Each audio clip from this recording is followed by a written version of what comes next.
We're back. It's finally time to defeat sin. The final boss has met his final days. Finally bringing this Final Fantasy X series to a close, to a conclusion. So welcome, whether you've been with us from the beginning or whether you're just now joining. You get to see the end. The end of sin. The father of Joseph Stalin, at least in this game, because I named the main character Stalin. Let's see what everyone has to say before we fight the final boss. A little early to start celebrating. I would agree, Lulu. There's Riku. Yeah, lots to talk about today. Lots to discuss. This isn't over. For one, it's recently been announced by one Jackson Hinkle in the Midwestern Marx Discord that as of now, there's a plan for me, Jackson, and a few other commentators to go to You're China. selling stuff now? But of course, once sin is gone, we'll need to be rebuilding. This is pretty home. funny. Man, your dedication is... This capitalist is still selling stuff even though the world's ending. And they're being attacked by a giant whale god. Hey, he's going to China. Yay! So the idea is that this private news company wants to fly us out to China. I have to clean my glasses. 1 second. I might have a lens wipe in my pocket.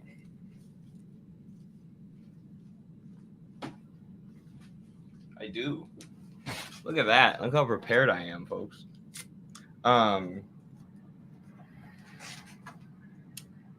So this private news company wants to pay for us to go to China, tour us around to Shanghai and Beijing, and maybe, fingers crossed, maybe Xinjiang, where the supposed Uyghur genocide is happening in the Uyghur Autonomous Region. We've planned trips to China before, or we've looked at trips to China, just paying for them with the Institute, which we don't have the kind of funds to do right now. Patreon.com/MidwesternMarks, by the way. Flights to Beijing and Shanghai are, usually under $1,000. You can get them under $1,000. Flights to Xinjiang go as high as $3,000. Right? So if I could go to Xinjiang on someone else's dime, that would be a dream come true. But going to China in general is going to be a dream come true. So I'm really pumped. Southeast Asia is sick. I went to Indo last year. That's awesome. Yeah, some of my buddies and my cousin actually has spent a lot of time in South Asia. He spent a lot of time in Laos, which is obviously a Marxist-Leninist country. He really liked Laos. He just, enjoyed the different way of life. He's a very non-materialistic person. And, Laos is one of those socialist countries that's still very agrarian, right? They haven't had a whole lot of industrialization, but they are communist and they have a communistic way of living and running their economy. But anyways, yeah, really excited. Cool as F. I agree, Ewan McGregor. I'm really excited about it. I'm really excited. The idea is we'll talk to some Chinese academics, visit some Chinese news channels, talk to people. I wonder if Sir Jack is in pain. Let's just end this. Quickly. The Faith said they'd help us, right? It bothers me, the way they said that. Huh? They've been fighting alongside us this whole time, but now they say they'll help? I guess so. Wait. So yeah, maybe the people in China will be impressed by my mastery of Final Fantasy X. Yevon merges with an Aeon. This is like the third time I've beaten this game now. They're going to ask me tons of questions. If I summon an Aeon, Yevon will join with it. But at first, it'll be small, won't it? Yeah. Then we might be able to beat it without the final summoning. Let's do it then. I don't know. What if Yevon jumps again? Then we'll take it down again. We'll fight him until there's no place left to run. All right. Let's do it then. I never thought it would come down to this. Yeah, I know. I Hey, did. The Faith, they're tired of this whole thing too. Let's let them rest. The Faith said It's pointless to keep dreaming. The dream will disappear, he said. What did he mean? I don't know. And what is it that you, Yevon, is summoning from within Sin? The dream of the faith. You I won't don't really get what they're talking about. go away, will you? I mean, I do, but I don't. I don't know what they mean by the dream. You guys! Come look! Something's happening to Sin!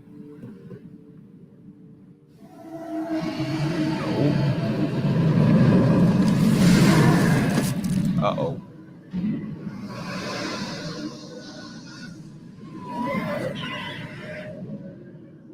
Man, this HD remaster's got some crazy graphics.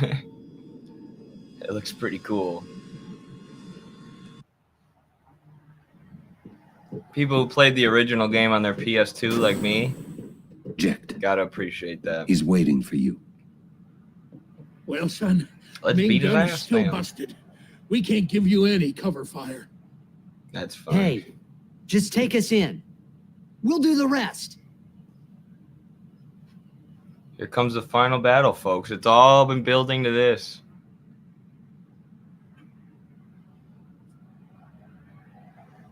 I know there's been a lot of Jackson Hinkle drama Take us up, going on flush to the Twitter mill. recently.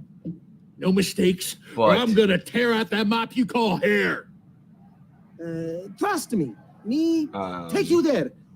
No problem. I mean, the huh? leftists will still attack us for going to Let's get China. ready to blitz. You know, but I think among Time to show them what we're regular made of, people, yeah? most people, that'll gain us a lot of legitimacy.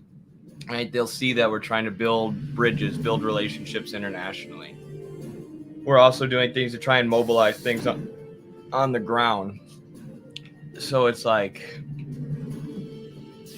you know, that's why we defend Hinkle, because he's mostly a force for good, and he's trying to do these really serious things, these really important things that no American Marxists have done for years and years and years, and build these international connections that we need with our comrades in China, especially who have much more experience in building socialism and successfully building a communist party and actually taking political power from the capitalists. So,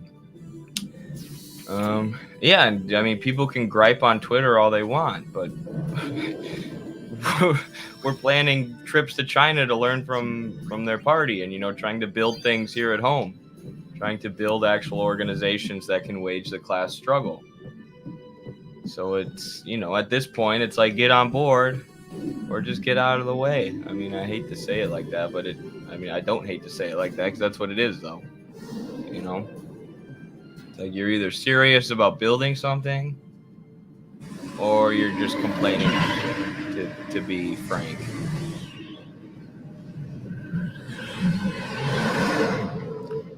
Is that the real Ewan McGregor? Is that Obi-Wan Kenobi in the chat? Here we go! All right, time to beat this thing. I'm coming for you, Dad.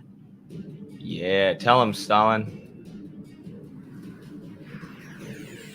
So yeah, look forward to a lot of really cool China content. There might be some other influencers, including non-communist influencers, like famous political pundits who are there with us. So there's a potential you see Eddie Liger, Candace Owens crossover, Eddie Liger, Alex Jones crossover, something crazy like that, which would also just be hilarious. But yeah, we'll see. We'll see. Everything's in the works yet still. Oh, I didn't realize whose turn it was. Out of range. Oh, he's far away. Okay. So we gotta go Waka. Hit him with the beach ball. All right. Oh, we gotta speed this up a little bit. I'm like, why is it going so slow? Super speed. So yeah, let me know if there's, I don't know. Let me know if there's things you want me to do when we're in China. If there's things you want us to talk about or cover. Oh, what's going on here? Oh, we're all right. We're all right. All right. speed everyone up. Doink. Okay, now we're closer. Now we should be able to attack. Still too far away? Okay. Interesting. What's this thing weak to? Nothing? Nice. There's a lot of damage.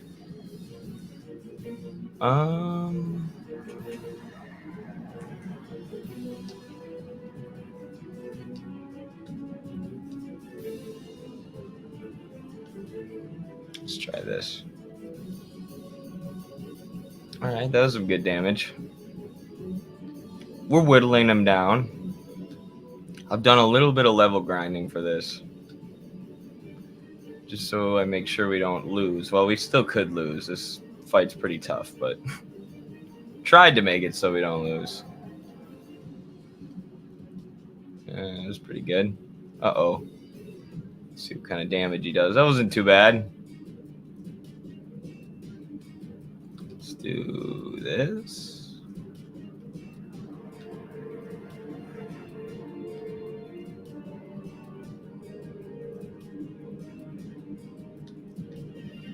This.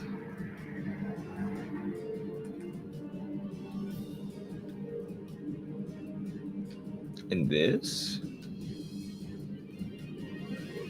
Yeah, I'm praying that we get to go to Xinjiang, China, because there's so many ridiculous articles and statements about the Uyghur Muslims, like the idea that they're not allowed to practice their religion, or sorry, that is one of the myths. And, people have just gone to Xinjiang, gone around and filmed the mosques, showed how many mosques and Muslim religious institutions there are in Xinjiang.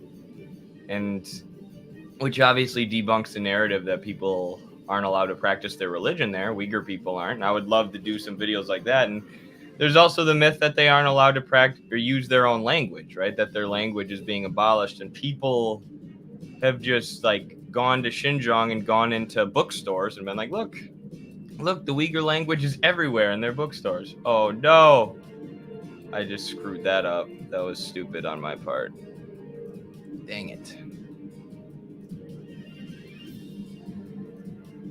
There we go. They've gone and, shown Uyghur books in the Uyghur language. And that just disproves a lot of the Adrian Zen's nonsense. So that would be awesome if we could go to Xinjiang and debunk some of the myths about the Uyghurs. But time will tell. Going to Xinjiang, going to Beijing and Shanghai would be cool enough. You should hit some of the key points along the long march on your way there. That would be cool. That would be cool. It would also be sick to go to the Great Wall of China. I'm sure there will be a bunch of historical points that we'll want to see, and I'll probably learn a lot as well.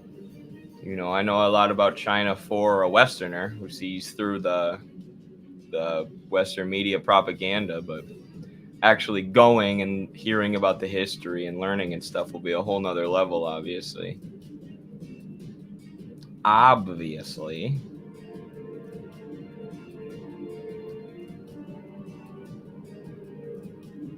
This battle is pretty easy so far. We'll see what happens when he gets his limit break here. Or not his limit break, his summon.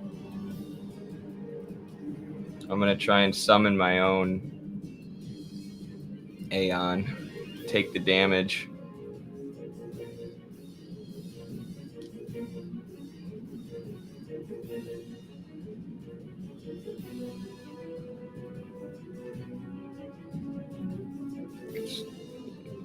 This.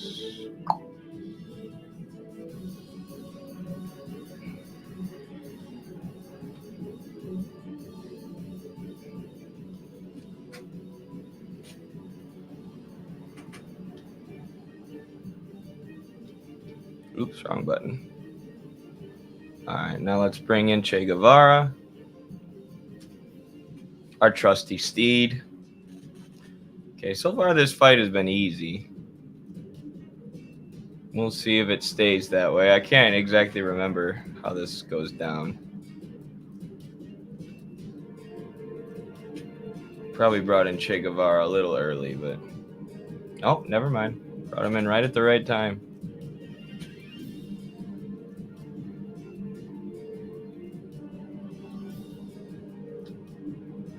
See what he does here.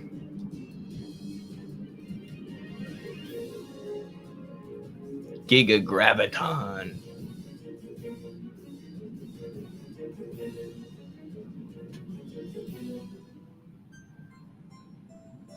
Yo, what? What?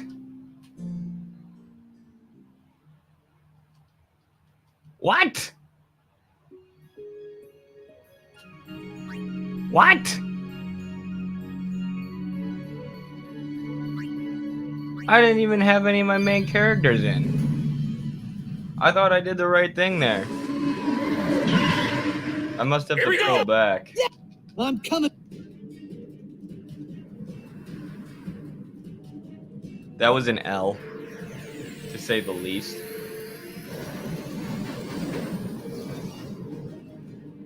Alright, we need to get Waka in for Orin right away. Alright, so what do I need to do? Finish him before he opens his mouth all the way. I'll try. So I need to finish him before he does that? Am I even high enough level for this?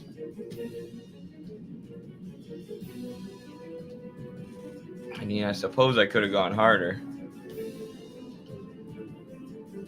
A few ways.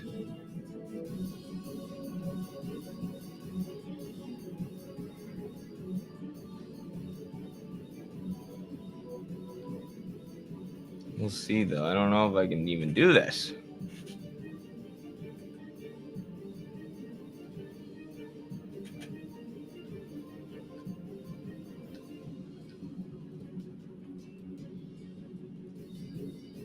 Okay, that was some good damage. Still, though, we're just whittling him down.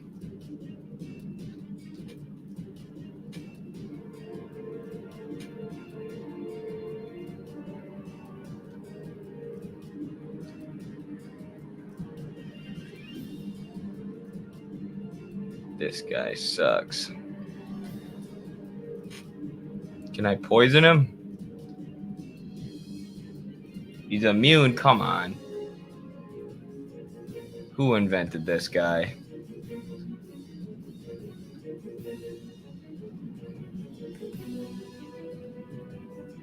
Alright, we need to use haste again.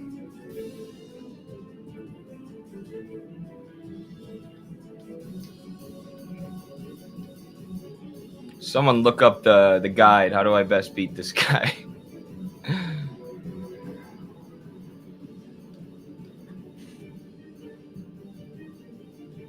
Does his limit breaker go down when I hurt him?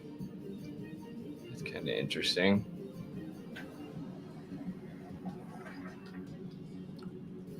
It's as much as a fire gem. Oh, I did almost more. No, it's going up, I think.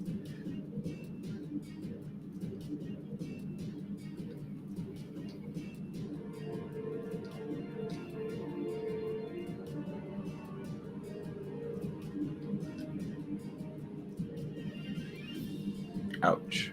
Oh no, we're confused. That's so bad. No, Riku had so many hits coming up. Ah! You stupid guy. No! Stop doing that. This is not going our way.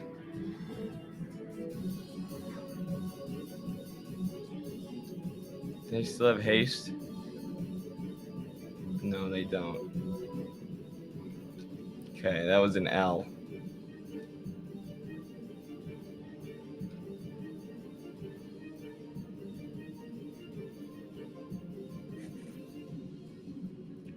Yeah, I don't know how to do this. I feel like we're just gonna die. We'll see. We'll see. Time will tell. Got to be patient.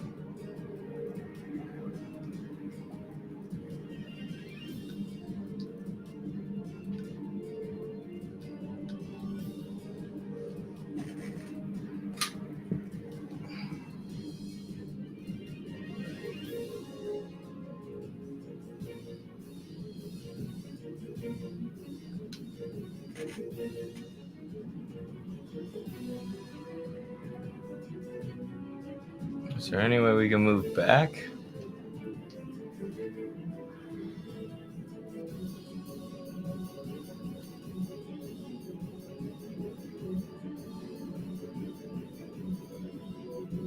No. I don't get it. We need some of the Final Fantasy experts in the chat. Some people know this game inside and out.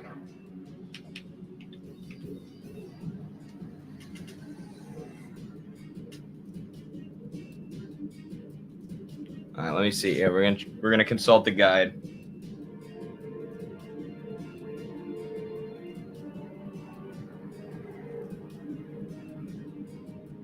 The head.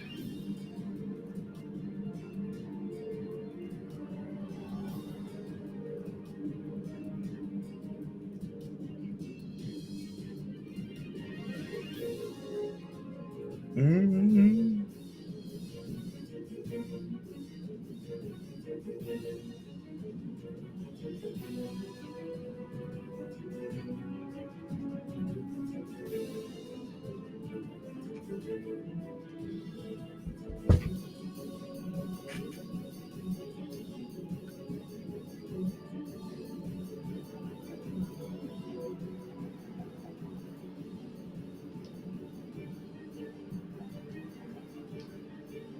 Oh, I'm Orin.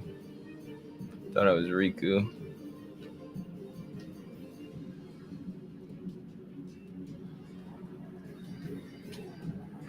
I guess I'm just not that high of a level.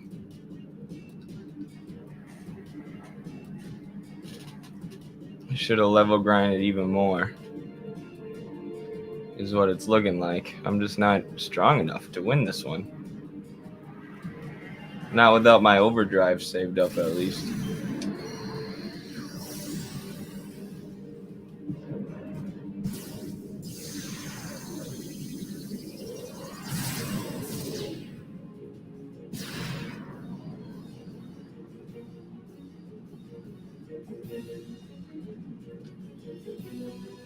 Wake up. Wake up. Grandpa Shalom, wake up.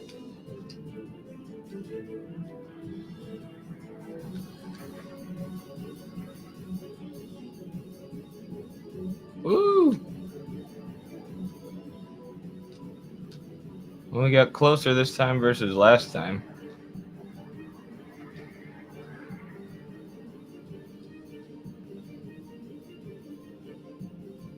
Maybe if I would have cast a few more spells.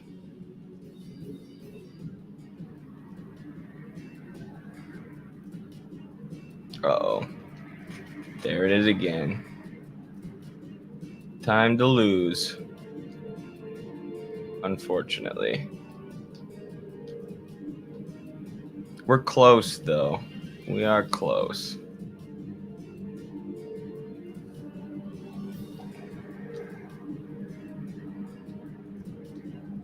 You need to plant seeds for a seedy place? What does that mean? What is a seedy place? Gosh, we got so close.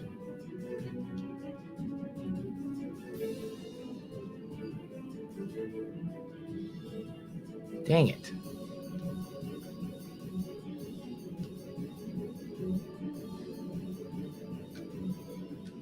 $999,000. Come on. Oh, did we do it? We did it? Holy shit, we did it! I did not think we actually did enough damage. That was so close. Holy cow, everyone. By the skin of our teeth. Through the power of communism, we made it out of that one. Holy cow. We were a turn or two away from death.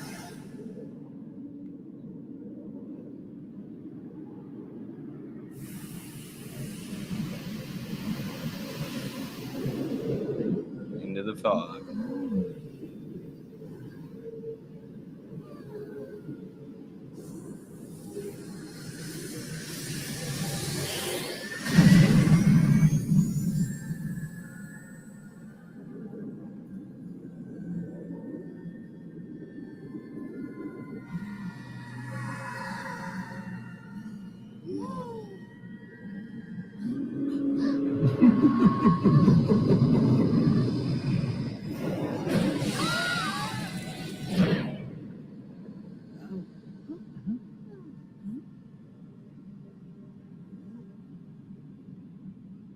That's kind of cool. We are at the end of the game. There is going to be some cool stuff that we get to see. Dad? Where are you?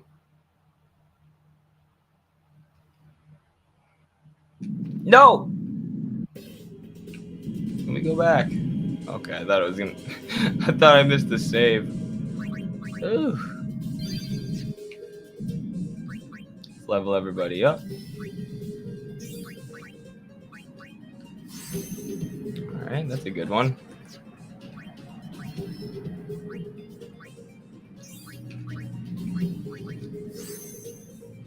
That helps a little bit.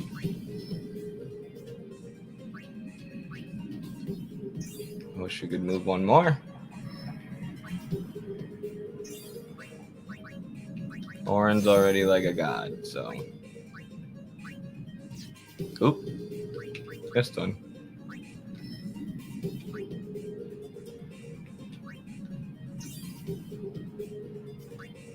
Okay. Now we save. Now we crush.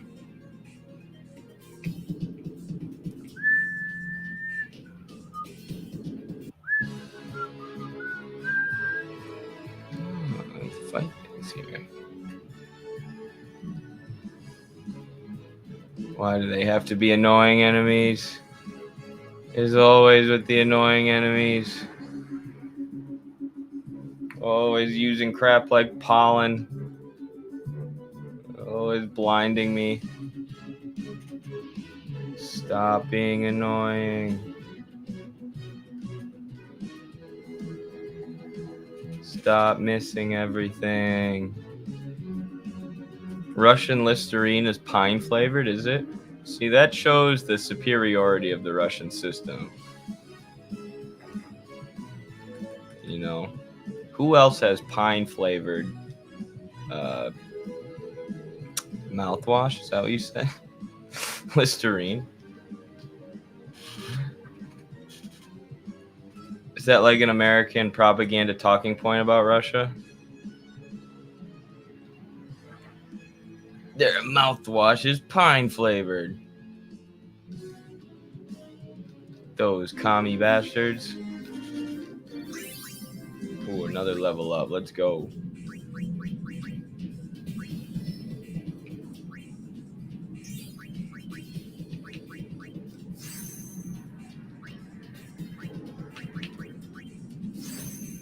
Alright, that was a good one too. Alright, I need to go back and heal though. Or get in another fight.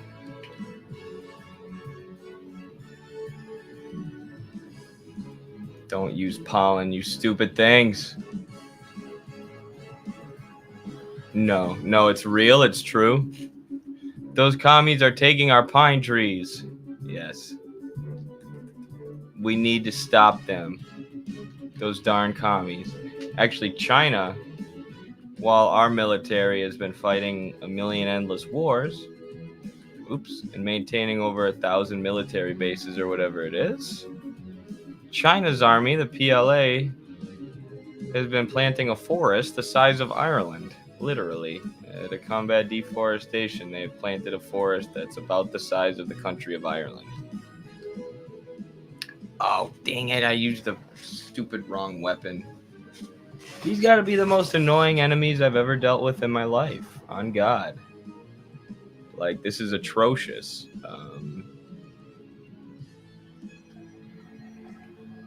They poison you and they blind you. Like, did they just come up and they can hit your whole team? It's like the people at Square Enix were like, what is the shittiest enemy we could think of? Dang it, I keep forgetting that his sword doesn't let me hit them. Oh, no, I can't use magic either, can I? This is the worst thing that's ever happened. I hate these enemies, truly. Come on, hit. Oh my, why do I keep doing that? I keep doing the same stupid thing.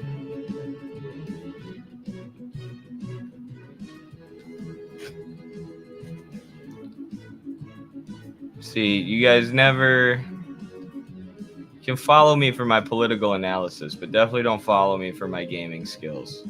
Because I am being stupid right now. Using all my dang items before I even fight this boss. I did it again. I literally did it again. I am the dumbest man alive. Is anybody not half dead here?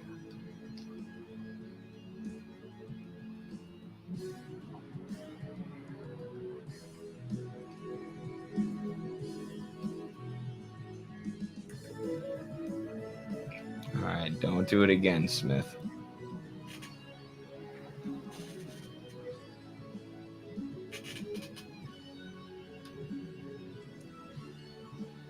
This is by far the most annoying freaking enemy in the world. By far.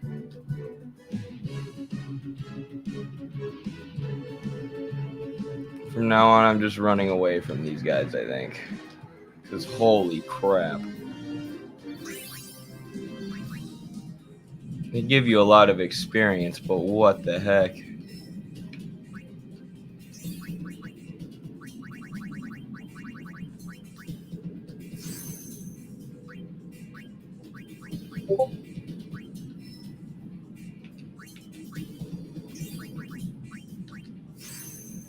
Alright.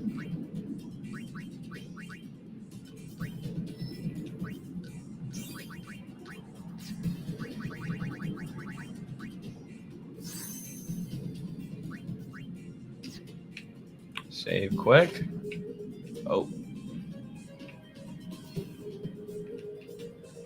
I also got to run to the bathroom. BRB.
Alright, back to fighting these stupid things.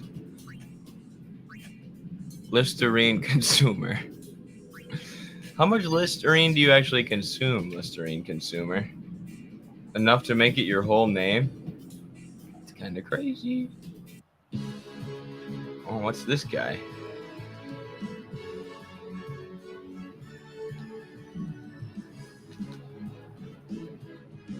Immune? Yeah, I got a lot of health. Yeah, I don't care how much health he has as long as he doesn't freaking put me to sleep and poison me and silence me all at once, because that's about the most annoying thing I've ever dealt with. I mean, seriously, who invented those enemies? Okay, but he can just one-shot me, so there's that. There is that.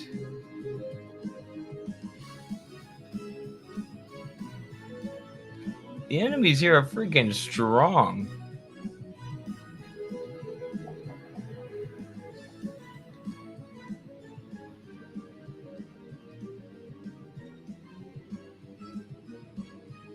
Riku just keeps getting sent in the air.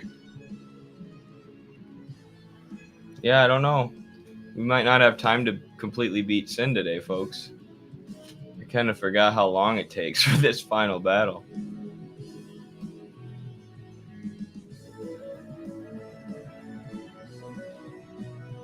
He retaliates with Meteor when defeated. Does that mean he'll kill me? And like my whole team?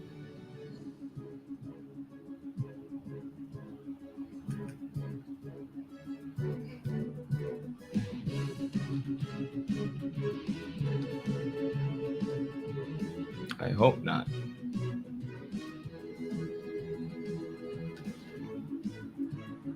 I feel like that's what it means. I feel like that's what Meteor is going to do.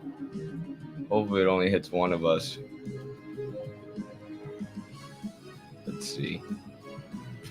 We'll put Protect on just in case.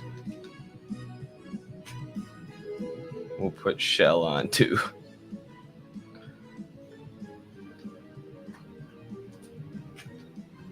That'll protect me. Oh, there goes Yuna.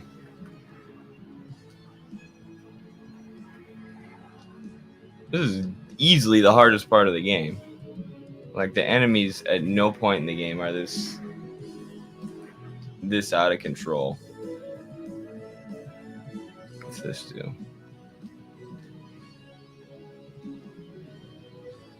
He's immune. I hate how all the good enemies are immune to status effects. I hate that in all video games.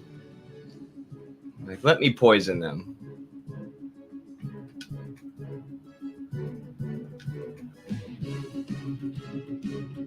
I should do this.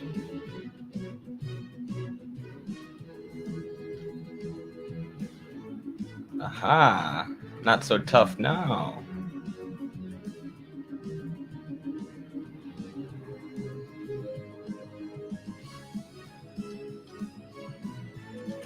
Alright, this should do it. Nope, not quite. And there goes Waka. This should do it. Alright, now he's going to use Meteor. Let's see what happens. And Orin lived. Because I put Protect on him. Thank God I did that. But no one else gets any experience because they all died. Awesome. The enemies here are insane. So this episode is just going to be me talking about China and level grinding a little bit in this area pretty much. Because I'm not going to make it 2 feet without having to go back and heal. Defense increase, that's good. Mana increase, that's good. Get that. Yeah, I should probably get that.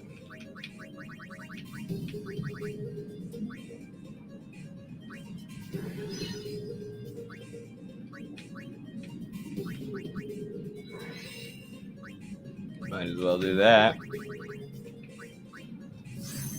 And increase Yuna's HP by 300. All right.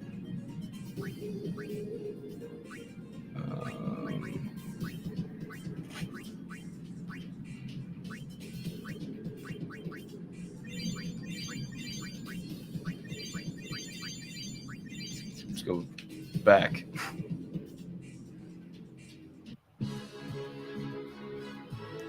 Look at how big these things are. Fire does more. Oh, I just wasted a turn. Nice job, Smith. Gosh, I've been reading Capital Volume 3 today. That is a mountain. Reading that book is literally like climbing a mountain. It's interesting, but I don't know. Capital Volume 1. Oh, he likes to get hit with fire. Okay. Capital Volume 1, Marx put a lot of work into the method of presentation, meaning he thought a lot about how do I best formulate this argument and then present the argument so that people can understand it. Did I poison him? Yes, I did. Nice. Right. How do I make this book in a way where it's not, impossible to read?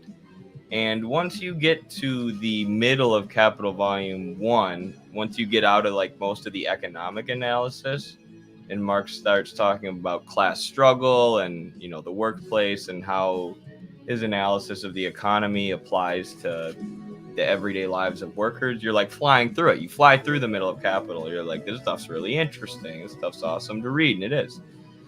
But Capital Volume 2 and 3, as Engels put it, are strictly scientific, because what happened was Marx died before he could put the same effort into Volumes 2 and 3 that he put into Volume 1. And ultimately, he had 9 volumes planned, so who knows how he would have ended up organizing it if he would have lived longer. But Engels basically took Marx's notes and used them to put together Volumes 2 and 3. And he put work into the method of presentation, but not as much as was put into Volume 1.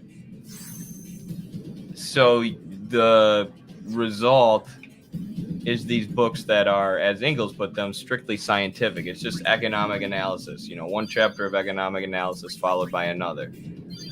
Just tracing capital and value, which is created by labor, through the entire circuit. Meaning, in order for value to be valorized, in order for the capitalist to make money off of the product that he had his workers make and that he exploited them for, he has to sell it on the market. And then, what happens that then comes back to him as money? How does he use that money? Does he accumulate it and spend it on more capital? And then there's also a lot of talk about the rate of profit and the rate of surplus value and what rate are these capitalists producing profit at, and why is there this tendency of the rate of profit to fall? And how is variable capital, meaning labor, being replaced more and more by constant capital, meaning machinery, with the advance of technology and industry? So, needless to say, I could read Capital Volume 1 any day, or I prefer to read Capital Volume 1 any day versus 2 and 3. I mean, 2 and 3 are important. People should read them, but you're going to have to probably take it like one chapter at a time. Like, that's what I'm doing, one chapter per day. Because, 20 pages of like economic analysis that could be in like an economics textbook is enough, right? It's not something that you're just going to want to read versus like the middle of Capital Volume 1, like the chapter on the working day and stuff like that, I found really interesting to read. At that point, I was like, oh, this book is making so much sense, even the first time I read it.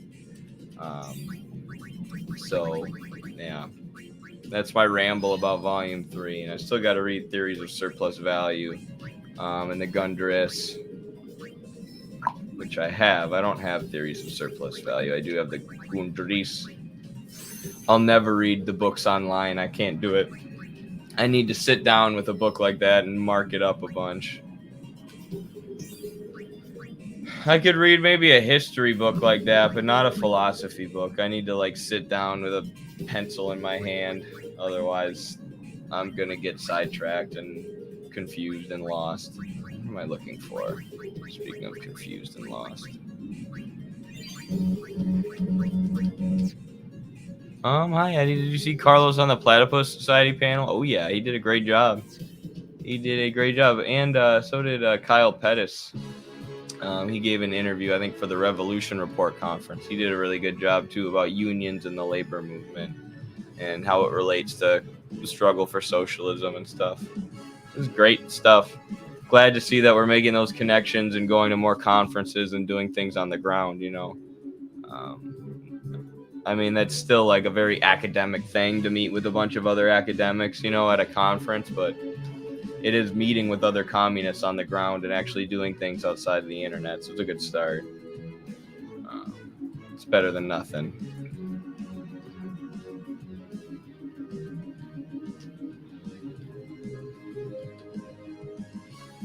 With haste. The whole road of charting out the whole thing, the whole road of production and all its pit stops. Exactly. Yeah. And David Harvey does something. I mean, I disagree with David Harvey in some areas, but it's really cool. He follows me on Twitter, my personal account, and the Midwestern Marx account. So he must have some kind of respect for us, or at least be interested in what we're doing. But I found David Harvey's Capital reading series pretty useful in some ways, and I had criticisms of it in other ways. But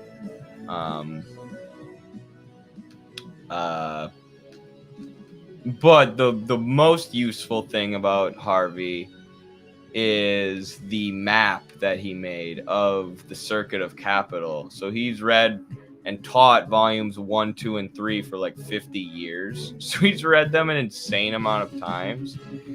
So he took the circuit of capital that's mapped out in all 3 volumes, and he like drew a map, you know. So like labor is where value is created, and then the value circulates and comes back to the capitalist at the end in the form of surplus value, which is exploited off the labor of the workers in production.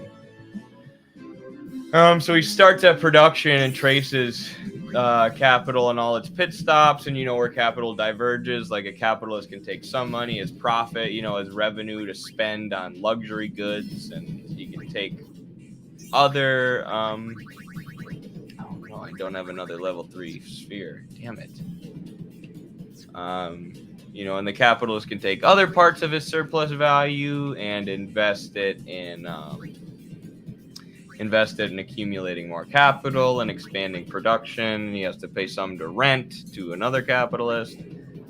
Ground rent is what they call it in Capital Volume 3 at least. So, and Marx, you know, like I said, he wanted to write 9 books of capital, so he had like entire books planned on ground rent. He had this is the one I'm most sad that he didn't get to make, is he had an entire book planned about crises and capitalist crises, because it is explained in Capital. Like Capital helps you get an idea of how capitalist crises are there. He shows you the roots of capitalist crises, but a whole book analyzing crises in specific is really lacking, or it would be really helpful, if not necessary, you know. And that's what Radhika Desai, and a brilliant Canadian Marxist, has done in a lot of her work, is traced out all the different kinds of capitalist crises, between financial crises and other kinds of capitalist crises that we've seen throughout history and practice, that we've actually seen happen. And I think it's super valuable. And we did a full interview with her about her work on crisis and the importance of it and all that. The Grundrissy. God dang it. I hate the internet. I truly hate the internet. I should never have had to hear the word Grundrissy in my life, nor should I even know what that means, but I do. Kind of. I mean, it doesn't really mean anything, but...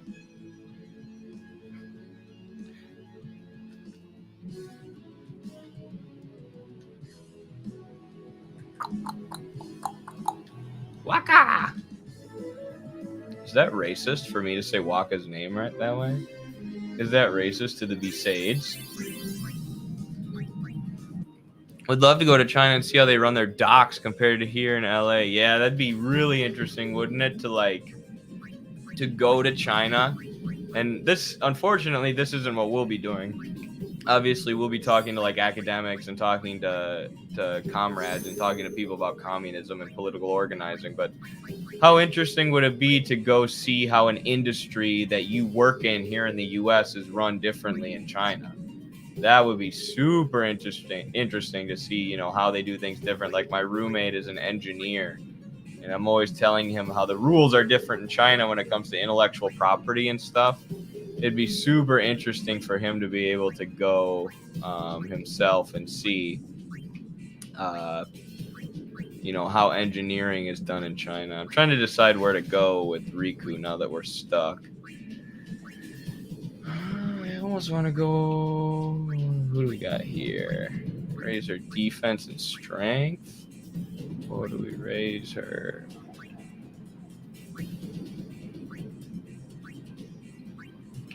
this would be interesting to go over here. Let's do that.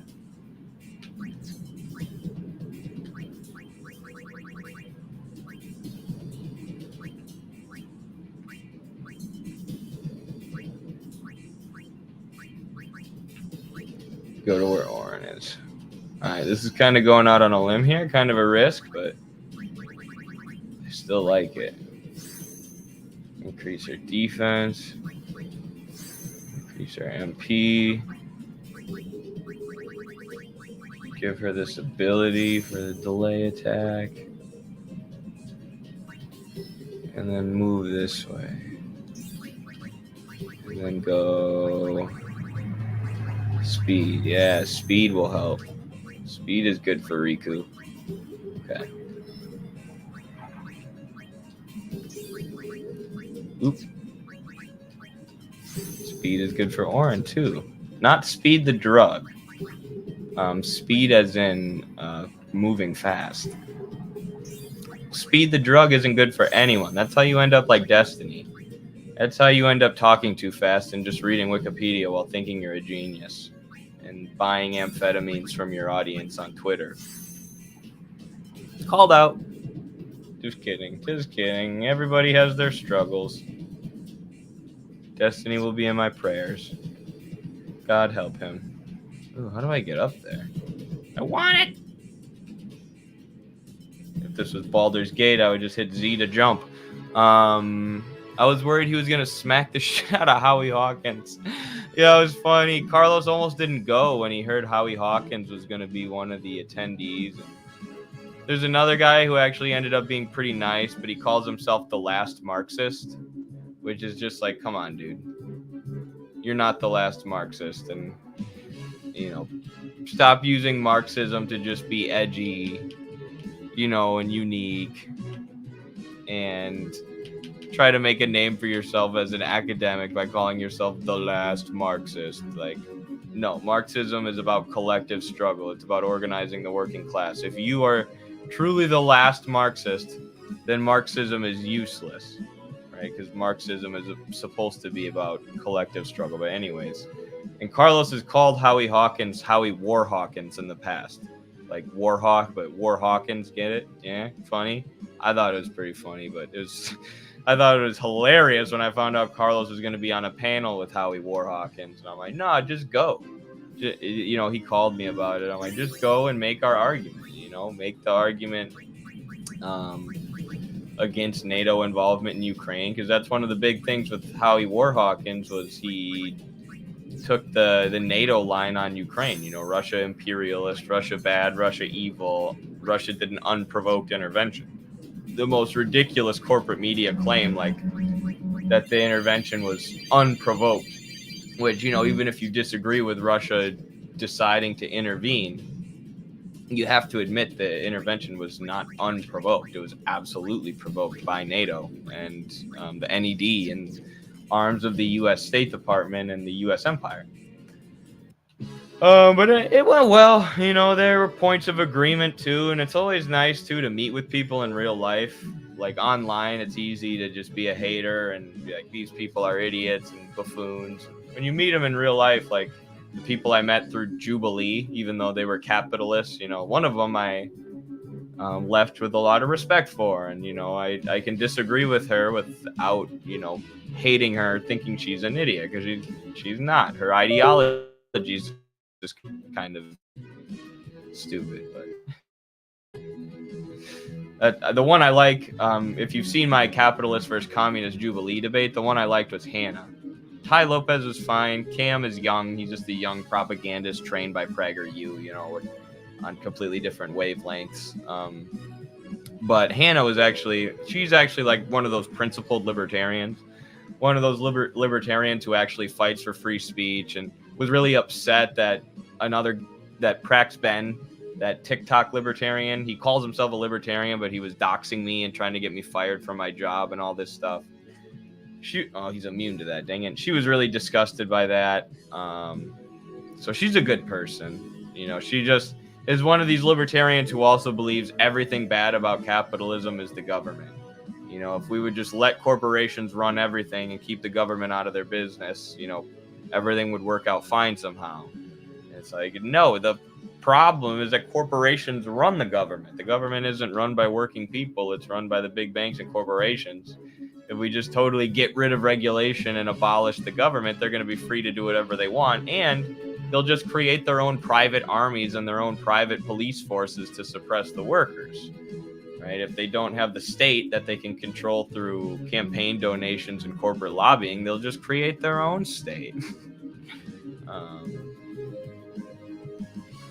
So, I mean, and Javier Milei is showing us in real time, just like China's showing us in real time that socialism and communism and Marxist economic planning work. Javier Milei and his goofball administration in Argentina is showing us that libertarianism doesn't work. Not only does it not work, they don't even hold up their own principles, right? He's trying to make it so the state can surveil protesters with cameras and then charge them money for going to protests, right? How is that small government? That's huge government. That's one of the biggest government overreaches you could possibly even think of, on something like, you know, the right to protest politically, which is what principled libertarians like our friend Hannah actually, you know, stand for. Oh my gosh, I forgot he does the meteor attack. No! I just lost so much progress. I can't stand that guy, him and his swiveling jaw. Who, Cam or Ty? Ty, though, like, I will say this. Ty got, oh, thank goodness it auto-saved. Maybe I'm farther. Oh, maybe I didn't lose all that progress. Oh, I did lose all my progress. Dang it, I leveled up so many times. That's so sad. Oh! What was I saying? Ty actually kind of got screwed by the editors because he said a lot of stuff about social democracy. He wasn't that much of a capitalist. He was one of these guys who was like, you know, I support a Swedish, Finland, Denmark style system. Those are the happiest places to live, where you have capitalism with a strong social safety net, which is a much more rational position than being like Cam Higby and, you know, arguing for PragerU, unregulated capitalism and neoliberalism. And even in some, and, you know, you could argue a more rational position than the libertarian position of, you know, everything bad about capitalism is actually the government's fault.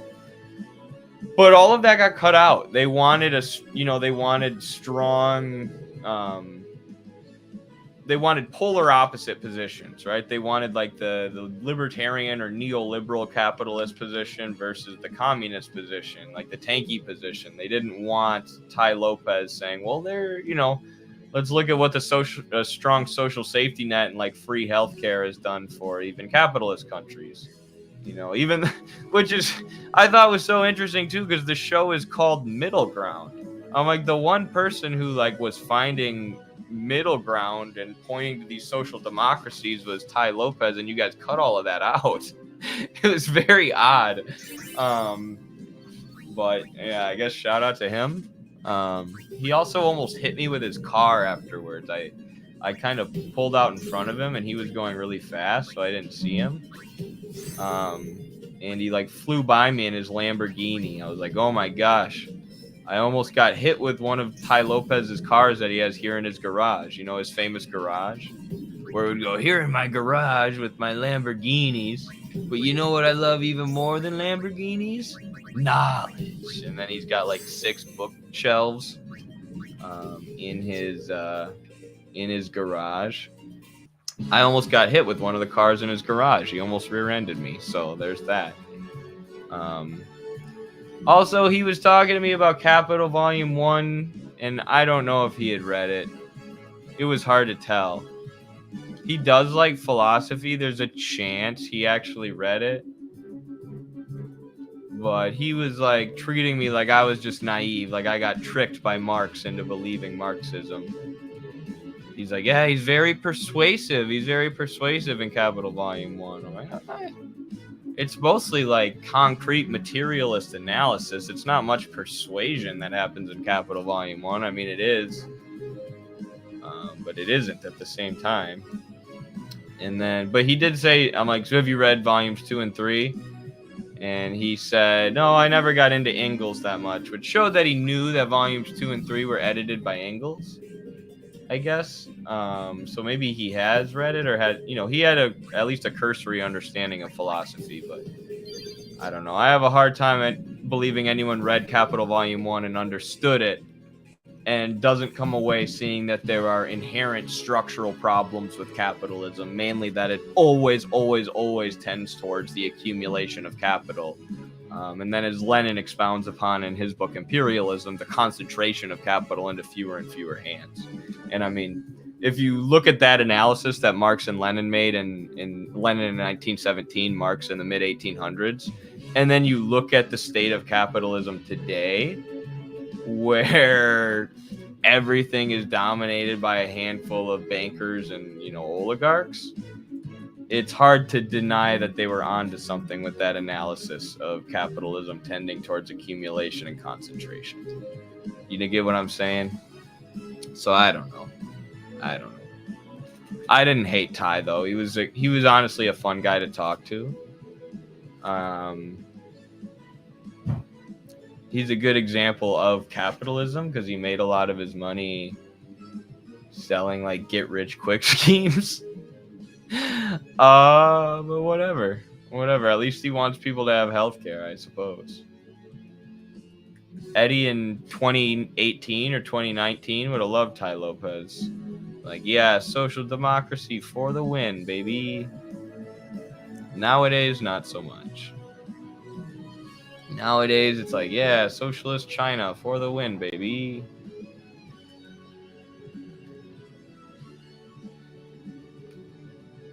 All right, we gotta make sure Oren doesn't die here.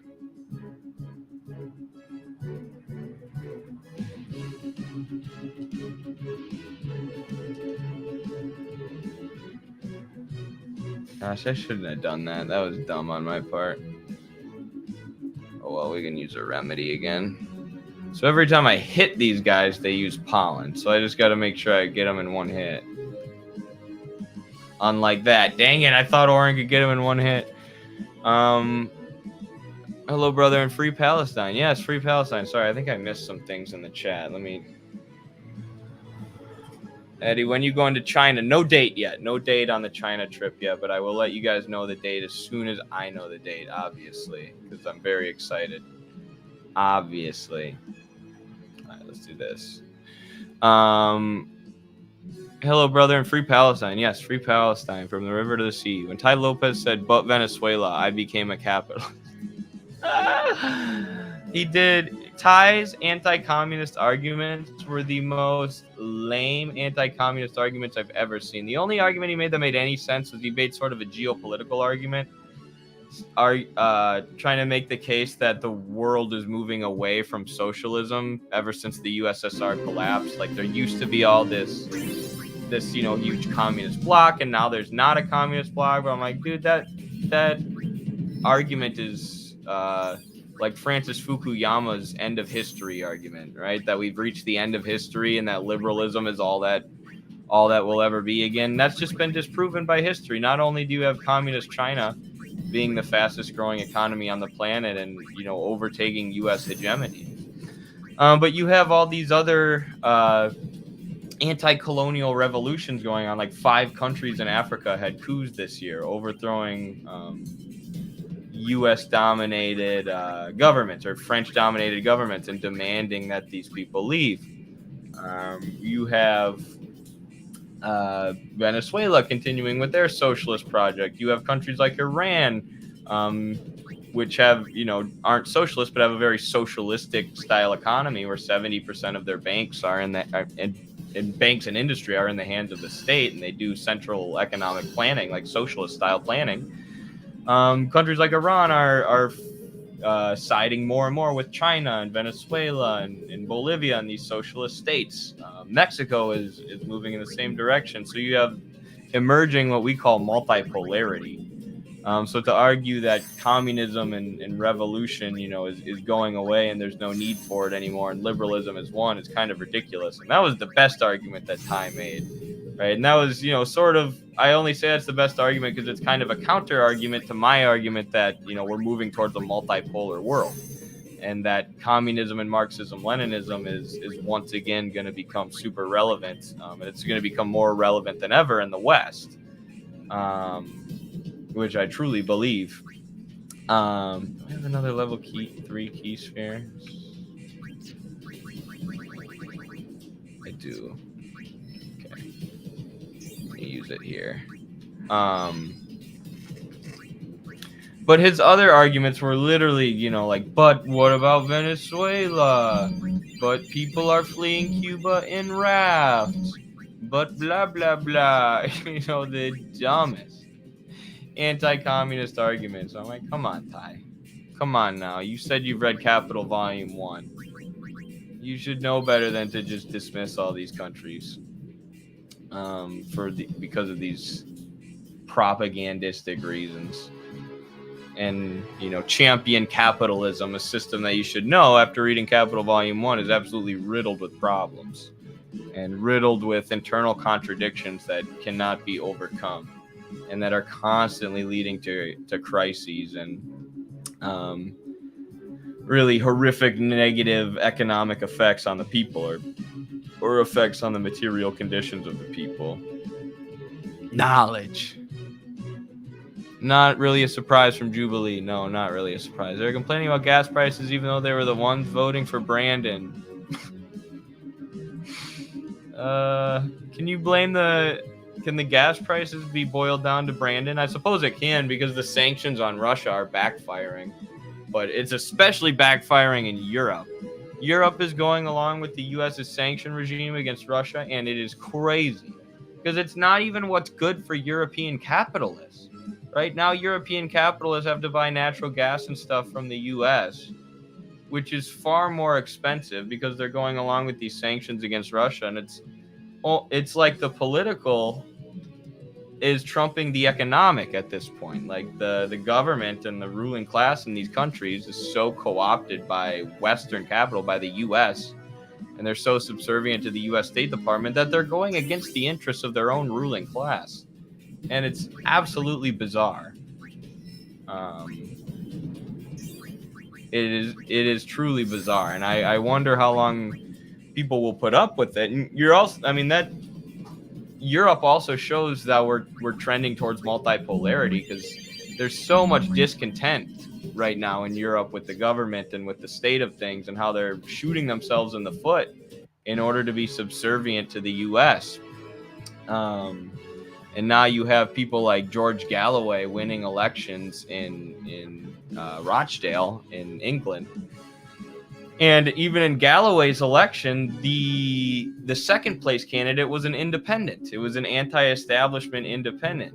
So it was like one of the first times in history where the Labour Party and the Tories didn't get first or second. And so you have these unprecedented election results in Europe now because people are so disgusted with the political system. And obviously we have the Donald Trump phenomena here in the U.S., where people are willing to take a chance on this crazy guy who's never been in politics before, because they're so sick of the political system. They're willing to vote for anything new. And you had Bernie Sanders on the left, who represents, a similar trend. There's all this political upheaval going on as the world moves towards multipolarity and the U.S. empire starts to crumble. Yeah. Ty Lopez and others can't see it, but they will eventually. They will have to eventually. Oh, the balance conversation. Balance between extremes. Yeah, I guess that's what Jubilee was going for. I don't think communism's that extreme, though. I don't think Marxism's that extreme. I think it's just an accurate, concrete analysis of the system. It's what dialectical materialism gives us, at least. But maybe I should summon before this guy uses Meteor.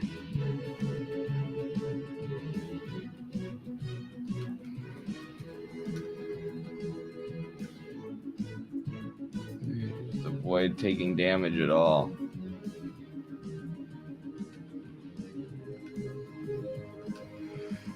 Knowledge. I keep reading the knowledge chat. Here in my garage with my Lamborghini and my books. Danny sent me a video the other day, Professor Danny, of him dusting his books. He's like, if you're a real bibliophile, you got to keep your books clean. You got to dust them up. You got to dust them up. He's just dusting his books.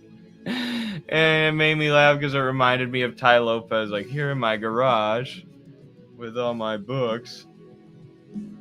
Why can't I cure him? I'm going to have to summon here. Let's get him nice and low.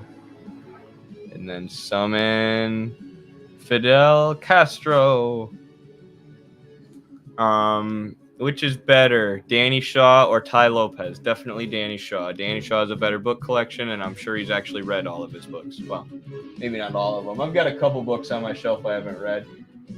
I'm filling up row number 4. Row number 4 is filling up with books. I'm so pumped about it. I got to get some more. I'm like running out of Palestine books to read at this point. Oh, you have to pay him? I forgot. Let's give him 1 gold. There you go. Dang. Quite a bit of damage there.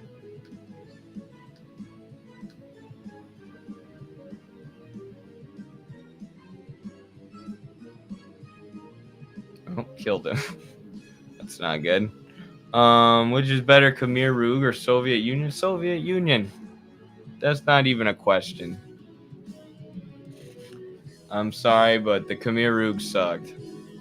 The higher-ups in the Khmer Rouge admitted themselves they didn't even read Marx. Marx was just really popular. How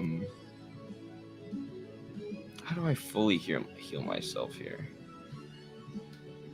I want to make sure I don't die from this meteor attack. I'm going to summon again. Che Guevara, come to our aid. Yeah, I don't know. I side with Vietnam. China had some wild foreign policy at the time, too, like supporting Pol Pot. I disagree with that. I agree with Vietnam. Taking them out. Obviously, China ended up lasting, whereas the Soviet Union didn't. But when it comes to the Sino-Soviet split, there were a lot of things that the Soviet Union was still doing like better and more smart than China. I think Soviet foreign policy was one of those things that they were doing a better job of than China was at the time. China just ended up backing some weird people like the Khmer Rouge, who many people suspect that Pol Pot was CIA backed too. And, you know, I know there are allies of ours who would disagree with this, like Infrared has this like weird opinion about Pol Pot because I know they side with China on the Sino-Soviet split, but I don't know. I wish they would reassess that. Thomas Riggins has a really good article on Midwestern Marx reviewing a book by Philip Short. I believe it was called Anatomy of a Nightmare, about Pol Pot and the Khmer Rouge. And, you know, like I said, in that book, it talks about how the higher-ups admitted that they didn't even study Marx. One of them said the big, thick words of Marx, they were too complex for us. You know, we just saw Marxism as like a unifying ideology because it was big among peasants, especially, you know, in China and Asia at the time. And Cambodia was a largely peasant society. Marxism was incredibly popular. So from what I understand, they used Marxism to mobilize people and unify people, but it was more of like a nationalist, hyper-violent political movement. So I don't know. You always got to be careful, obviously, because there's propaganda about any regime that has the label communist or socialist attached to it. And obviously the U.S. and Henry Kissinger committed genocide in Cambodia. We can't forget about that either. Kissinger said anything that moves or flies to bomb. One of the most insane, psychotic statements ever made. So there's also that.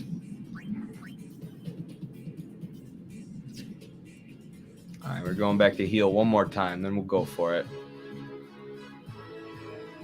Which is better? Oh, I already read that one. Liberalism is literally falling apart in front of our eyes. History is not over. Absolutely not. The one thing that is constant in this world, the one thing that is always constant is that things are constantly changing. Nothing is static. Everything's in motion.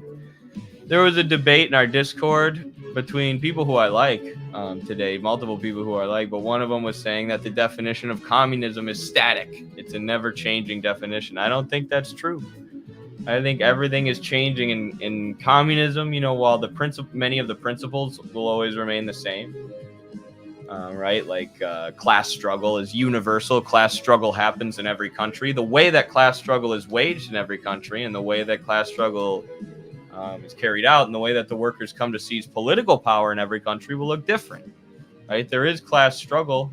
That's a universal thing, but in every country, in every locality, in every workplace, that class struggle plays out in a particular way.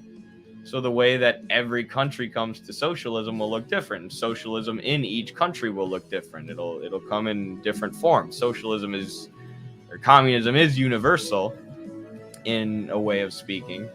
But when it's applied, the way it's applied in practice will always be particular to the place and to the proletariat waging the struggle, and even particular to the kind of ruling class. That's why, you know, Lenin and Mao would adapt this idea, and this, you know, the revolution in China, the revolution in Cuba, and the revolution in Russia would have been impossible without this idea of the worker-peasant alliance, where Lenin says we don't have industrialized capitalism yet, right? We still have aspects of feudalism, and China was an even more feudal country. They really didn't have developed capitalism at all. Lenin's like, just because we don't have that doesn't mean we can't have a revolution. It doesn't mean we have to sit around waiting for capitalism to develop. We can have this worker-peasant alliance, right? The toiling masses are the peasants, and the ruling class are the capitalists, but also the landlords, the people who owned all the land.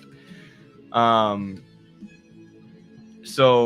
the monarchs, right? So those were the people who were overthrown. The revolution would have been impossible without the help of the peasants. In Cuba and China, the revolutions were largely led by the peasants. That's why China had the famous backyard furnaces, because their people were farmers. They were agrarian people. They didn't know how to work with steel, and China had to develop modern industry, and develop their country and modernize. So they had to teach people how to work with steel. So they gave away these backyard furnaces where people could develop the skill of steel working. And, you know, they had tried to meet these quotas that the state would put on them to encourage them to push for industrialization. But the point being, revolution looked different than even Karl Marx thought it would, right? Marx thought revolution would come about first in the modernized, industrialized, developed countries. That wasn't the case. It was in the countries under the boot of imperialism, rising up against their colonial overlords, and rising up against the multinational corporations who were exploiting them. Well, actually, Russia was an imperialist country, so it was a little different situation. But still, you know, that proves my point that the revolution is going to look different in every country. And the revolution looked different in Cuba versus what it did in China. You know, in Cuba, it was a lot of the people in the eastern rural part of the country, the peasants, who made up the Revolutionary Army, and they waged a guerrilla war from the Escambray, which is this mountain region in the eastern part of Cuba, where, you know, they would hide in the mountains and Batista's forces wouldn't be able to find them. And when they would go up into the woods and the mountains, they would get ambushed. And the peasants and the revolutionaries basically set up camp there. So, you know, obviously revolution in Cuba is going to look different than revolution in other places, because there is no Escambray mountain range in Russia, right? So that's what I mean. Every revolution will be particular to the country in which it is waged. We got to get Kimari some level ups. This guy sucks. He just straight sucks. It might be too late at this point. Might just have to put him on the back burner.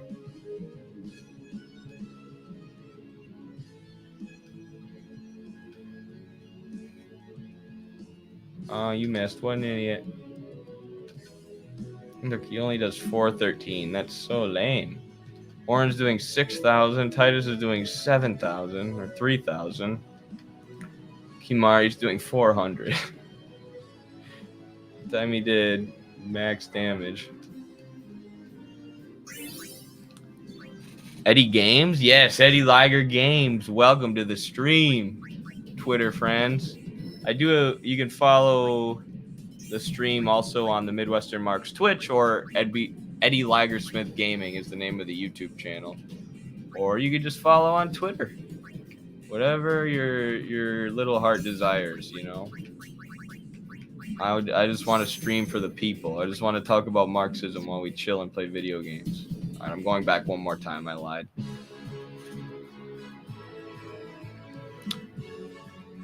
Have you read Plekhanov, Eddie? I have not. Carlos and Noah both have. I have not myself.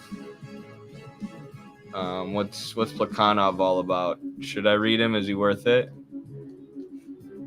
What's your analysis of the recent 5-hour shutdown? I'm torn because I understand how seemingly effective those types of protests can be, but I'm not a fan of the massive inconvenience to working class folks. Yeah, I'm on that side.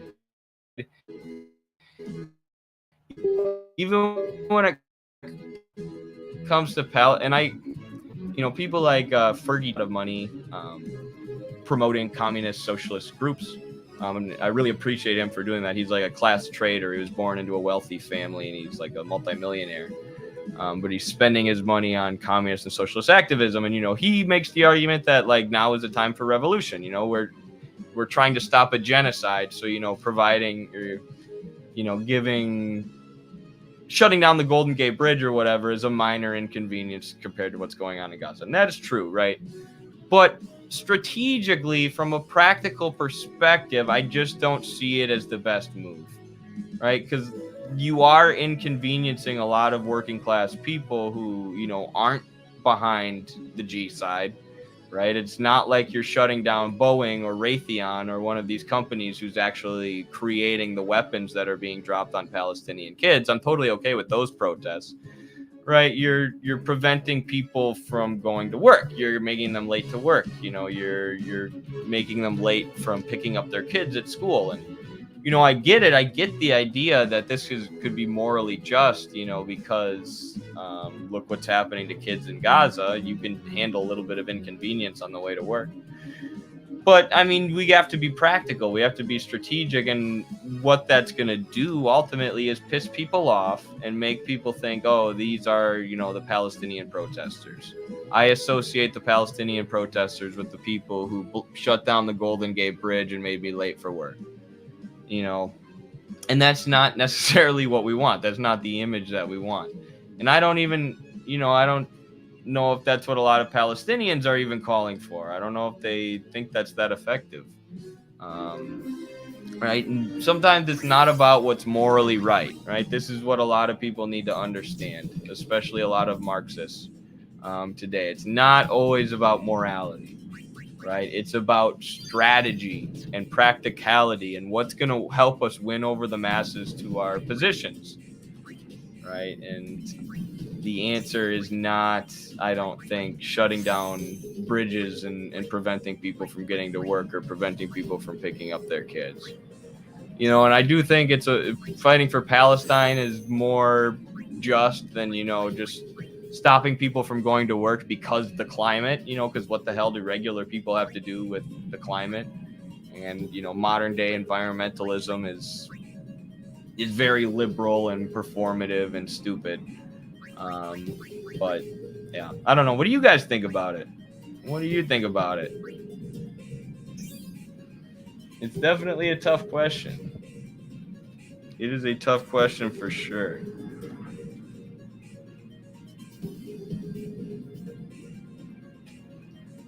Sorry, I'm checking my text.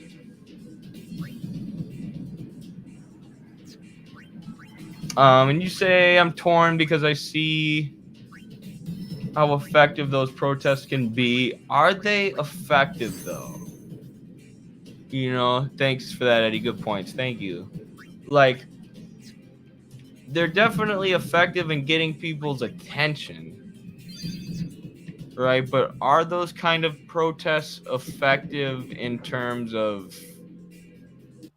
getting people on the side of Palestine and getting people to fight for Palestine, or shutting down arms shipments to Palestine, or, you know, getting people aware of what politicians are supporting the genocide in Palestine? I don't know. You know what I mean? I think they seem effective, but I don't think they are. Right. I tend to agree with you. Yeah, we just gotta think carefully. And like I said, I've been saying this a lot. There's a lot of stuff going on behind the scenes to start doing stuff on the ground. And please, if you're a Midwestern Marx fan, if you're watching this stream, please join our Discord. There's a link in the Midwestern Marx link tree. There's a link in the descriptions of this video. Please join our Discord server, because that's where we're going to announce stuff about what we're doing on the ground, and the efforts that we're actually making to mobilize people. Because you're going to want to be a part of that. Things are about to get real. We're done, you know. Well, we're not done recruiting new people online. We'll always use, you know, technology and social media as a tool of recruitment and education, right? But it's time to start taking this massive audience that we've accumulated and mobilize people on the ground. It's time to start building relations internationally with other communists around the world, and start learning and building relations with our comrades in places like China, and implementing some of the stuff that they've done and some of the things that they've learned here in the States. It's time. No more messing around. It's time to wage the class struggle. There's enough people now who are serious, dedicated communists who could make up, you know, Communist Party cadres, who could actually do serious things on the ground for an organization, right, that improves people's material conditions and educates them about how their poor material conditions are rooted in capitalism. We don't just have a bunch of people complaining on Twitter anymore, calling themselves Marxists because they think it's edgy and cool to be communist. Right? We have real people who care about the class struggle, who care about improving material conditions, who care about studying theory and understanding dialectical materialism and the scientific understanding of the world and politics. We have those people, so it's time to start educating, recruiting, mobilizing, organizing communities, organizing workplaces, forging ties with the unions, all of the above.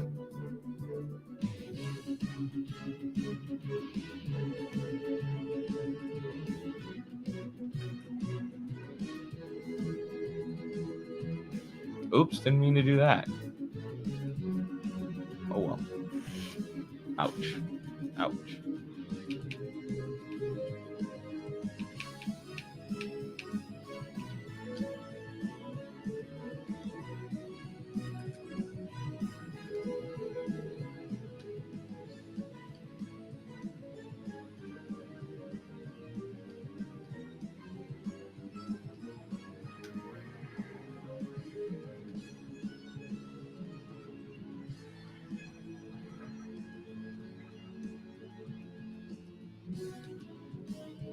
Oops, how did he gain health from that?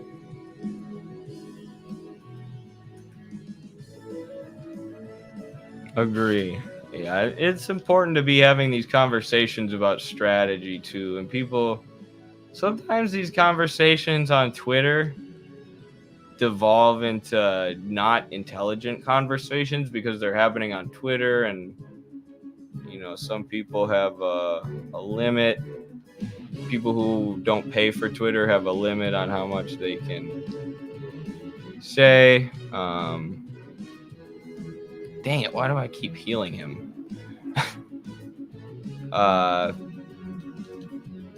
You know, but we can have, when we have the same goals, we can have intelligent conversations and criticisms about strategy.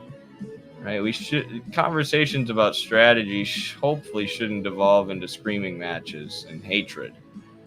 It should be, it's not me saying these protesters who shut down the Golden Gate Bridge are horrible people. This is me saying it seems a little performative, and you should think about, the consequences and the backlash of your actions, right? How might this backfire? And one thing you have to remember, and there's a lot of responsibility that comes with this, but this is life. When you're part of an organization, you represent that organization, right? The way that my wrestling coach used to say it is you're part of something bigger than yourself, right? And he was talking about the wrestling team. So if you go out and get blacked out at the bars and you're fighting people, right, and acting like you're a tough guy because you're a wrestler, that reflects poorly on the team. People are going to think, oh, that wrestling team is a bunch of douchebags, right? So everything you do when you're calling yourself a communist reflects back on the other communists. And this is why the CIA spent so much money on things like COINTELPRO, right, where they're infiltrating different communist movements and purposefully trying to make them look bad and pushing positions that will make them look bad with the public. So don't do the feds work for them, right? Don't act like a jackass and treat people like crap. I'm going back one more time. I lied. I'm having fun just level grinding and talking about Marxism with you guys. Kill him, please. Dang it. Dang it. Master Chief Petty Officer 117. I don't know Halo. I don't know these words. Alright, hopefully this will kill. No, I forgot it does. How many times am I gonna make that same mistake, guys? How many times?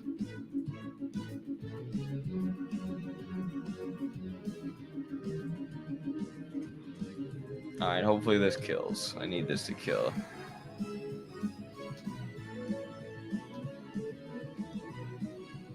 Okay, thank goodness.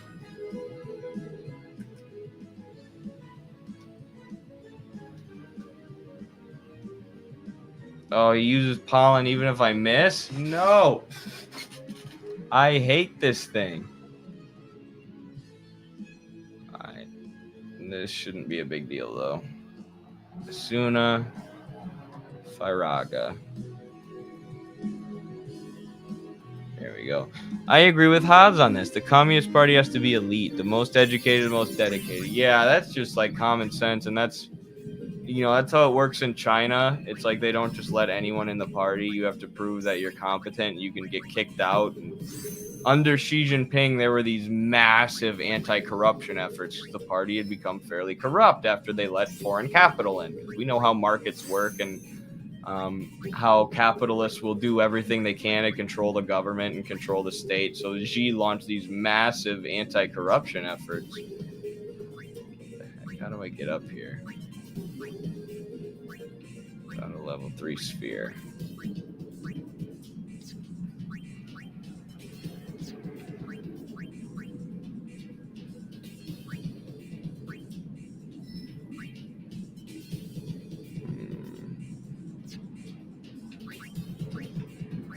Go up here. How does that work? Whatever, I'll take it.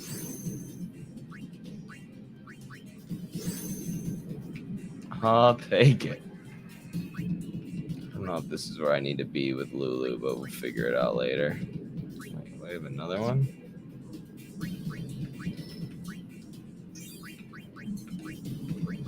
Yeah, her increasing strength isn't going to help us too much, but... yeah, communists in China are... And, Lenin said that, too. There were all sorts of like purges or anti-corruption efforts, and one of the famous Lenin quotes was "less but better," and he was talking about the party and how many people were allowed in the party because they just had this big purge. I don't know if it was, I can't remember what the context was. It was where a bunch of them, we're acting foolish and supporting something stupid like an imperialist war or whatever. And he's like, good, it's good that we weed these people out of our party because we don't want them anyways. We want our party to be elite. You know, we want our party to be able to take a position of leadership with the workers because they're naturally leaders and good people and well-read and the kind of people you can trust.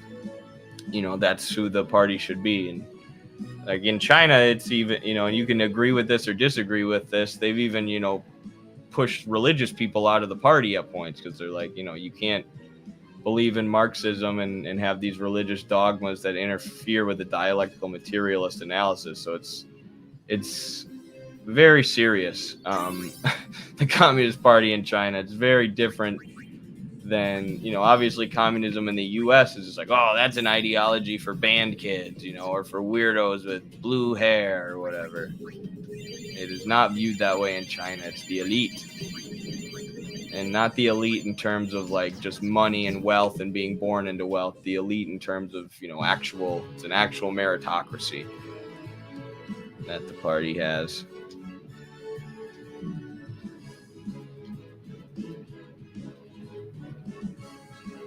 Tuning in from Berlin. Cool.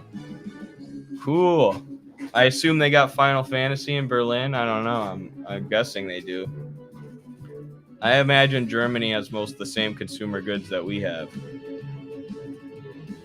The ruling class have their conspiracy, but the working class will also have our own conspiracy in the form of a party.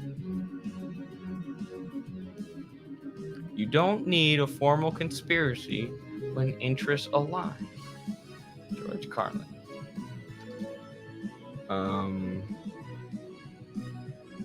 Yeah, Mao talked about this as well.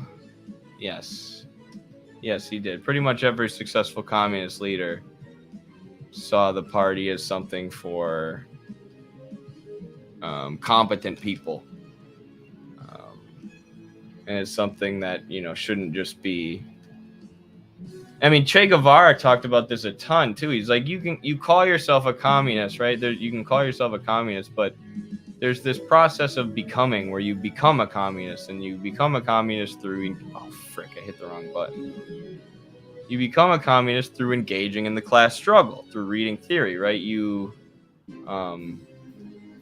develop stronger positions over time. You learn from your experiences in engaging in the struggle.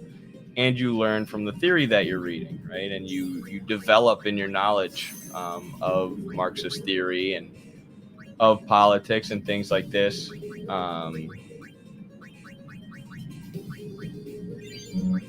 So he saw, you know, and that's a very dialectical way to look at it, right? You don't just become a communist overnight. There's this process of becoming, you know, as you start to get it more and more. So yeah, it's a very... in the Marxist-Leninist tradition,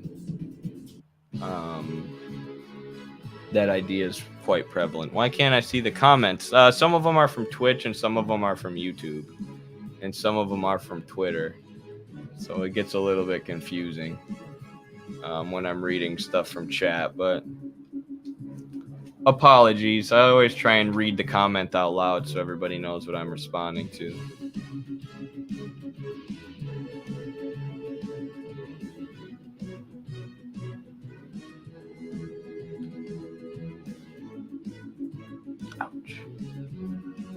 Ouch.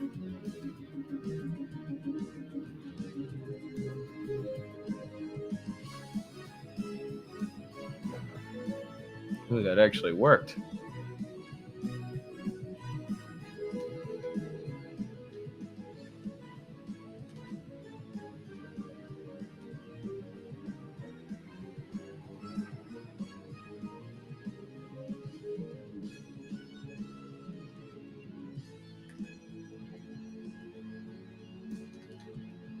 I should have switched in Kimari because he sucks.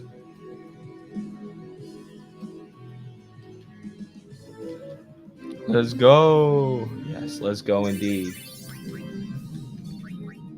Let's go to China this summer with Jackson Hinkle and hopefully Alex Jones.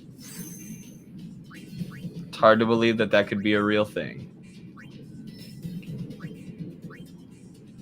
but it could.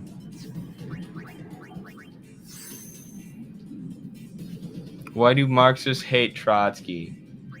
Because he sucked.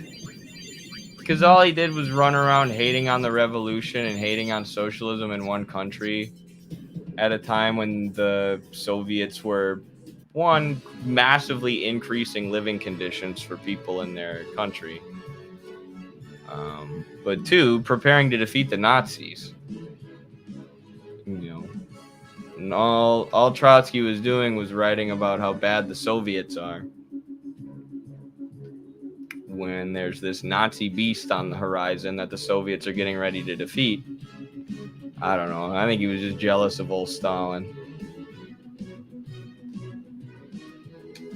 There are thinkers who I like who are considered Trotskyites too. Like, I don't know if Michael Hudson is technically Trotsky, but and there are tons of Trotskyites who are like pro-China now too. But like Radhika Desai and Alan Freeman, and two of our friends, I'm pretty sure they're both considered Trotskyites. They start out their books with like quotes from Trotsky and stuff, and then their analysis is amazing. And same with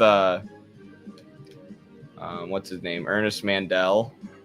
A lot of his analysis is really good too, and he's a Trotskyite. He'll just every once in a while throw pot shots at existing socialist countries, you know, or he'll do a really good economic analysis of the Soviet Union and be like, see, the problem with the Soviet Union is they didn't abolish the commodity form. It's like, oh wow, yeah, they should have just pushed the abolish the commodity form button. Why didn't they think of that? Like, it's not that easy. You have to try and build socialism in one country. Because you're being attacked by all the arms of imperialism. You can't just do whatever you want with the economy overnight. You also exist within the context of global capitalism, which is something that China has understood extremely well. But yeah, Trotsky himself, pretty lame. And his theory, I don't think it's that important. The permanent revolution theory, I don't know. There's not that much unique to it. I don't think it's that valuable. Some people do, though. And what do I know? I'm just playing Final Fantasy when I probably should be reading Trotsky or something.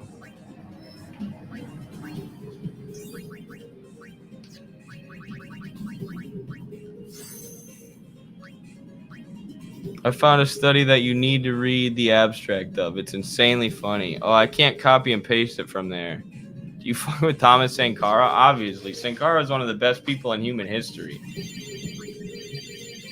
He's like the Che of Africa.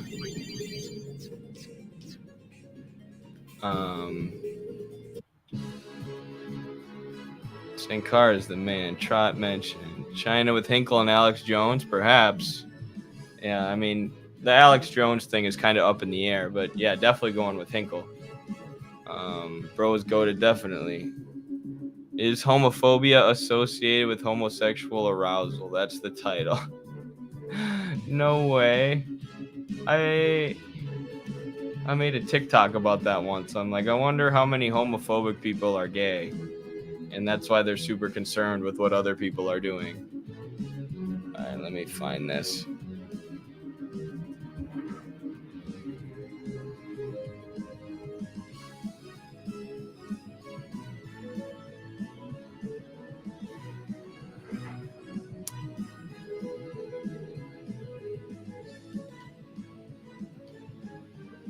Is homophobia associated with homosexual arousal? All right, let's read the abstract.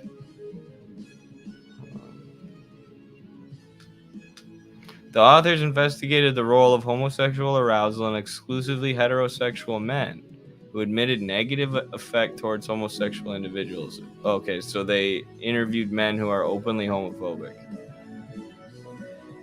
Weird that you would agree to a study like this if you're openly homophobic, but I suppose. To each their own. Sorry, I'm trying to also win this battle. Oh. Ouch.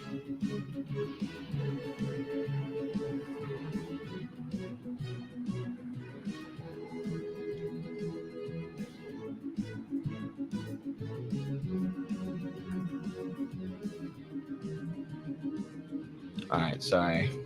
Let me take a break from the game after I get earthquaked.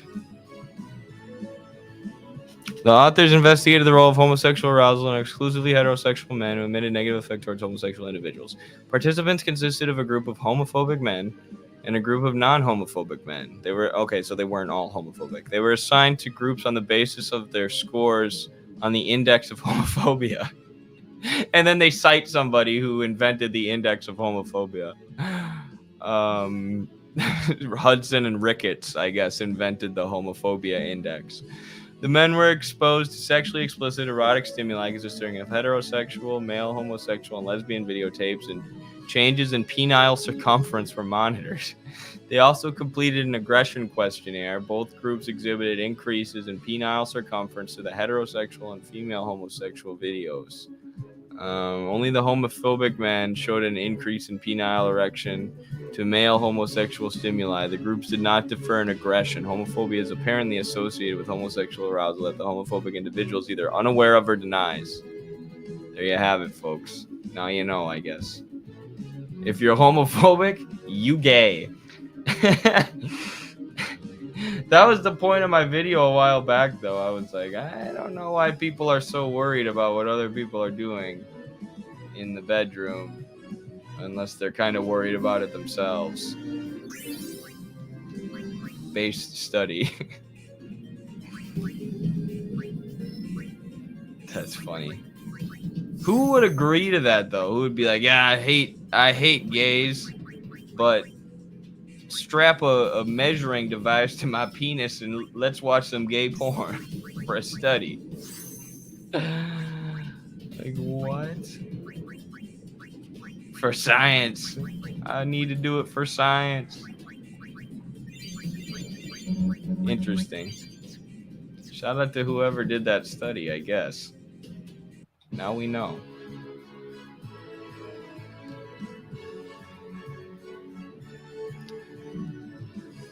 Spook, show me a trot or anarchist, I'll show you spook. Anarchists and trots are, in effect, parasites to labor in the community or indigenous movements. These reactionaries appropriate causes in order to leverage liberal systems to their personal revolutionary agenda.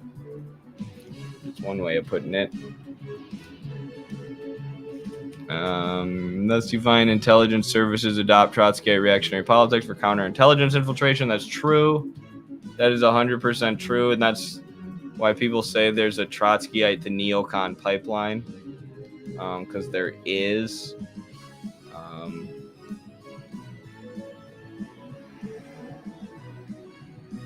A lot of trots end up sounding like neocons in their efforts to dismiss existing socialism, and they are super useful for the State Department and repeating State Department propaganda talking points about different socialist countries. They also do it to the labor movement. You know, this year there was a Trotskyite website in the U.S. bashing the UAW when the UAW was doing things that the rank and file workers were actually excited about. And we talked about this with Kyle Pettis, the Institute's labor guy. But yeah, there's a lot to not like about the Trots, or about Trotskyism, I should say. They also have way too many newspapers and like 800 million parties. They're always just splintering and creating new parties and saying, this will be the true revolutionary party.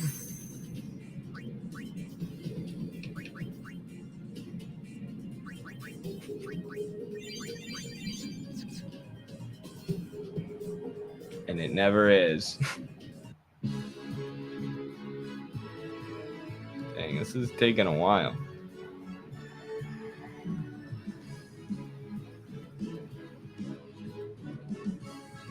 Very fishy stuff. IMT is just cringe. Be aware that when trots pop up in your community action group, do be aware. Spitting some facts right now, comrade. Parties that die the moment they graduate from college, LMA. Literally, yeah. That's another good way of putting it. It's a lot of college kids and people with activist brain. That's what we call it. They're like, if I go to enough protests and if we start enough newspapers, then socialism will happen. We don't ever actually have to go talk to working people. We don't ever have to forge connections with the unions. We just gotta go stand on a box at a protest and sell people newspapers, and then socialism will happen.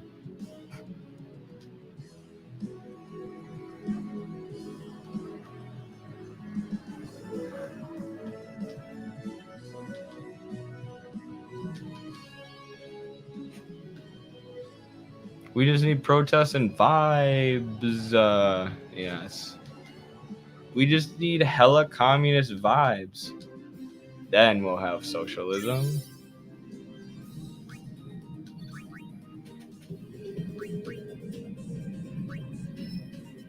Where do I even go with Orin at this point? Oh, there we go. He's gonna be so strong.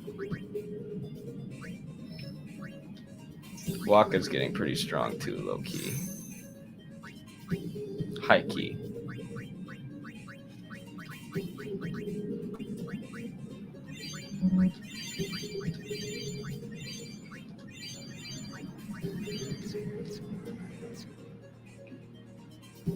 Moving on. Maybe that has something to do with how they closely tied to liberalism or the idea of a utopian revolution. Yeah, and it mostly has to do with this is utopianism, right? It has to do with the fact that they dismiss existing socialism, right? They accept what the State Department says about socialist countries in a lot of cases, you know, decrying them as evil and authoritarian and stuff like that. Which, you know, when you're sitting in the belly of the beast, when you're sitting in the U.S., you know, calling these countries authoritarian and stuff, you're doing nothing but parroting what the State Department wants. You're demonizing these countries that they, you know, explicitly want to demonize. So it lends itself to what the neoconservatives want. It lends itself to neoconservatism, and sometimes people start with that anti-socialist Trotskyite ideology, and they end up essentially becoming neoconservatives. So it ain't good, to say the least.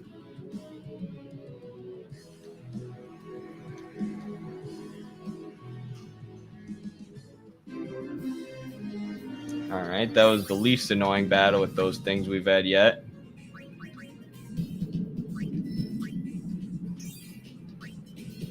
Gosh, Kimari, I just need you to stop sucking, bro. That's it. Just stop sucking so bad. Please.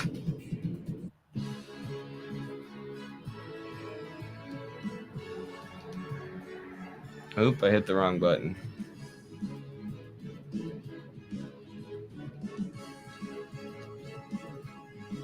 You reminds me of the hippie movement. You read any fiction? A little bit.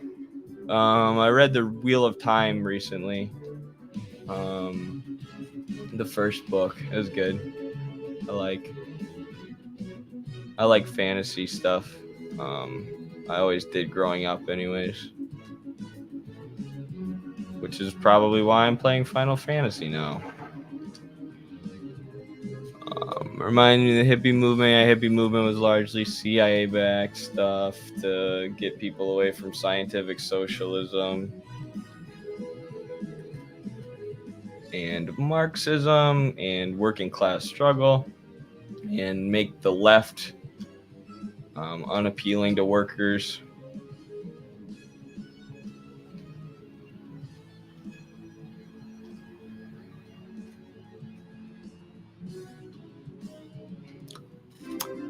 You will find at the roots of most unionism are communist activists putting in the footwork, etc. As soon as organized labor movements are established, the trots and liberal progressives pop up. Definitely. It's a good way to put it. I mean, that's very true, and good thing for young communists like myself to hear and think about and learn about. Especially as we start mobilizing more stuff on the ground and really forging connections with with workplaces and union movements, different trade unions. All right, we're getting stronger.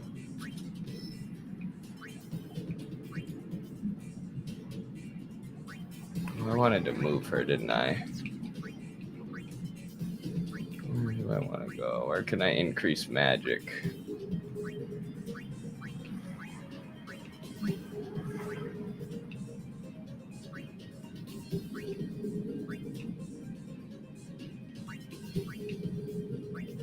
Magic. That's not magic.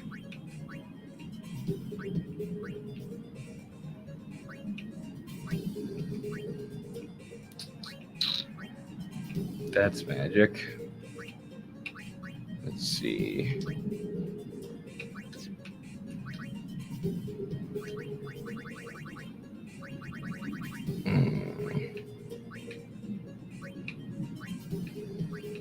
Tough call here.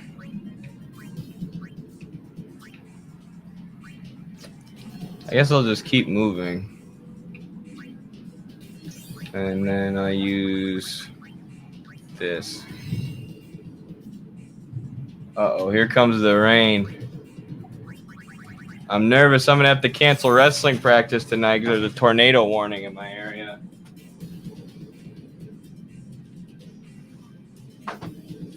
Better close my window. I have my window open forever because it's been super nice out, but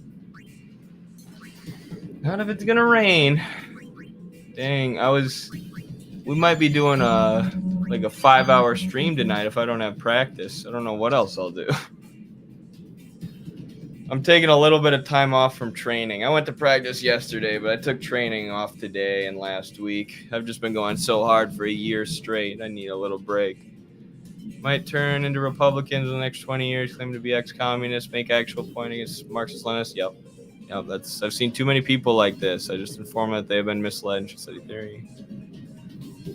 Yes. By basic economics, do they mean the inherent economical crisis that came up every few years due to the inherent contradiction of the capitalist mode of production?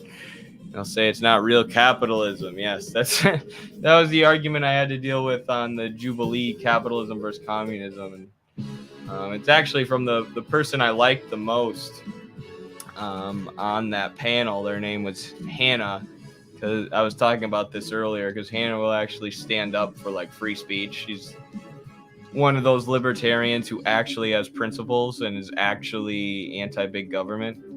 But she truly believes all the problems that are inherent to the capitalist mode of production are created by the government.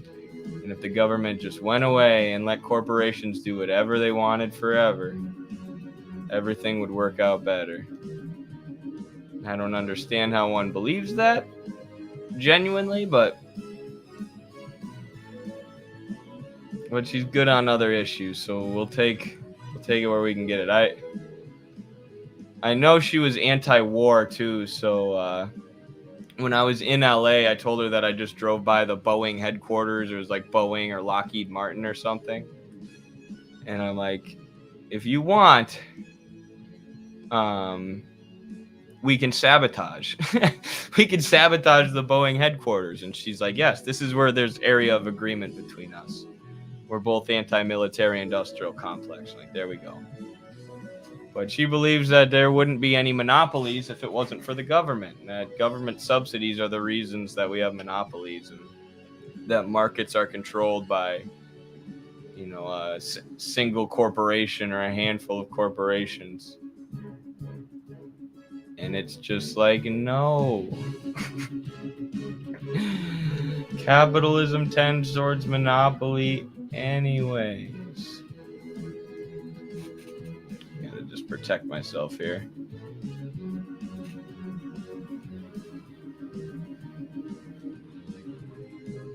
I summoned a little early. Help us, Thomas Sankara. Do you have a doggo or a catto? My roommate has a dog, and I walk him very much because I like him a lot. A big dog person. Get this guy with a taste of his own medicine. See how he likes meteors. No, I died again. Dang it. Guard. Guard. Guard. Guard. Summon. Alright, Che Guevara, you're gonna have to take the hit. Who was asking if I like Sankara earlier? One of my summons in this game is named Sankara. I named him after famous communist figures, and he was the second one I chose after Che.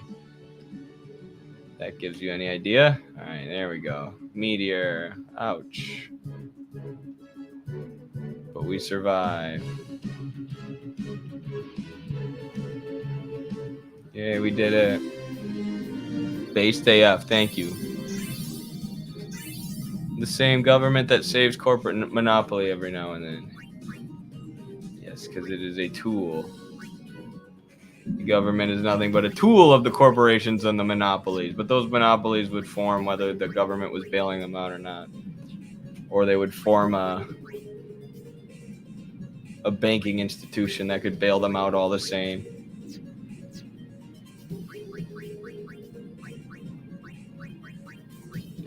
Abilities.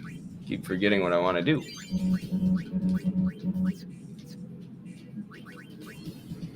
Man, we are leveling up fast here.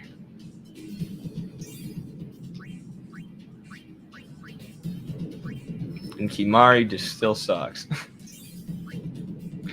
I'm sorry to roast this man so much, but he just doesn't do good. What am I about to get here? Haste? Alright, I'll take it. Whatever. Don't really need that, but... What's this? Alright, HP. Definitely need that. We're almost there. I see the save sphere in the distance.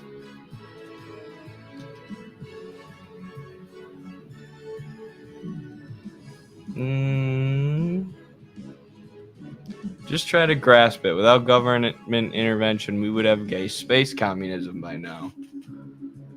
We would. Humanity could advance so much faster if we had communism. And yeah, the state has been really powerful. That's why I think Althusser's analysis of the state is kind of important. Like, I know he's technically the father of a lot of French theory that I don't like, but Althusser was he was pro-USSR, and, you know, a lot of these anti-communist so-called Marxists were inspired by Althusser, but he shouldn't necessarily be lumped in with them.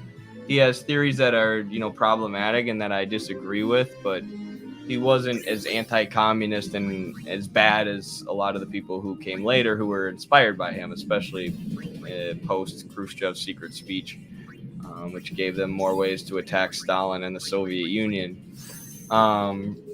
And Althusser makes this analysis of the state,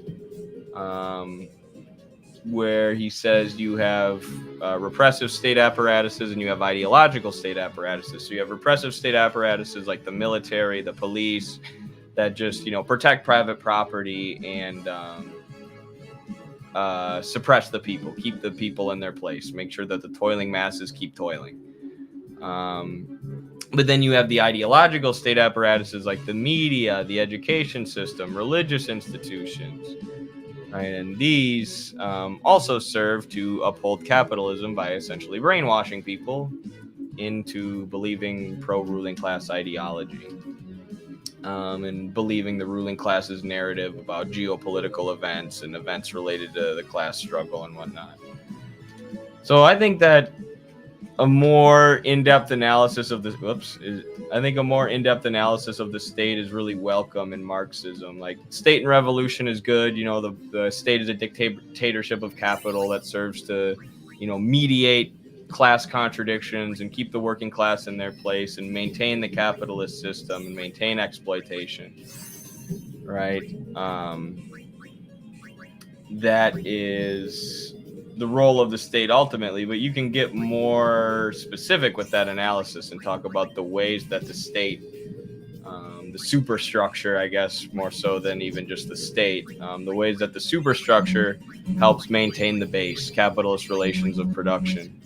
and helps maintain exploitation and helps maintain capitalist imperial dominance over the world.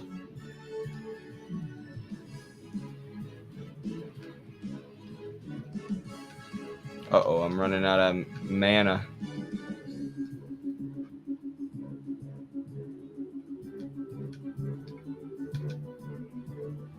There we go. Oop, up she goes.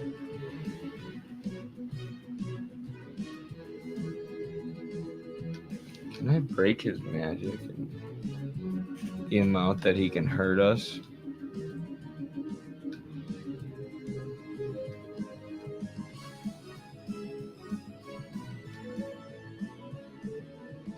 That would be nice.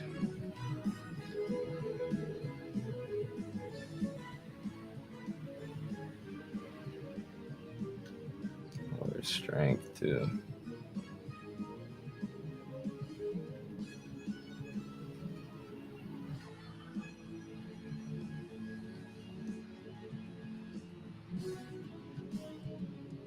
We got to be really careful with this guy because we're really close to getting to the save sphere. And if he kills us with his special attack, we're going to lose all our progress. All the level grinding that we've done.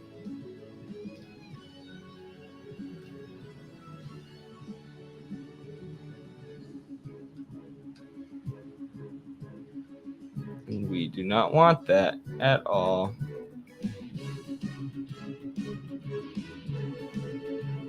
That is the opposite of what we want.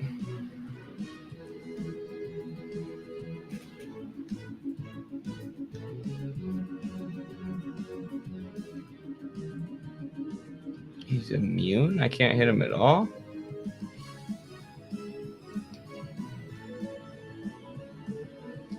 What?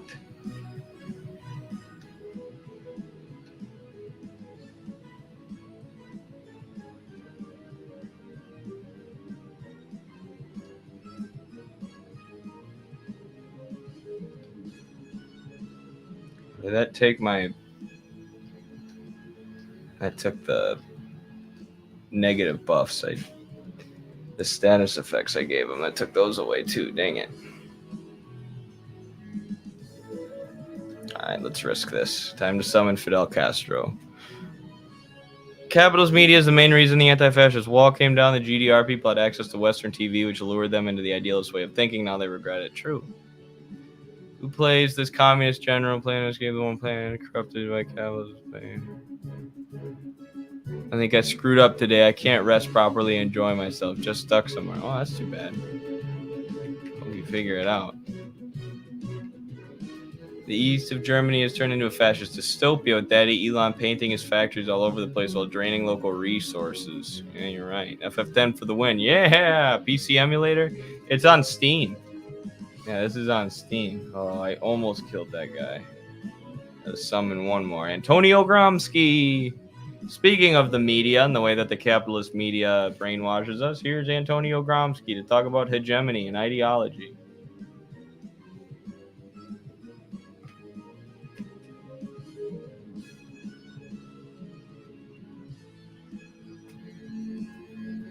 Sorry, checking my text.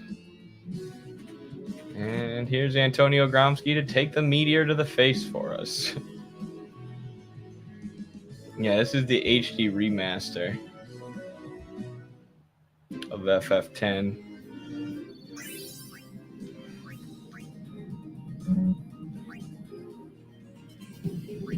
That's on Steam.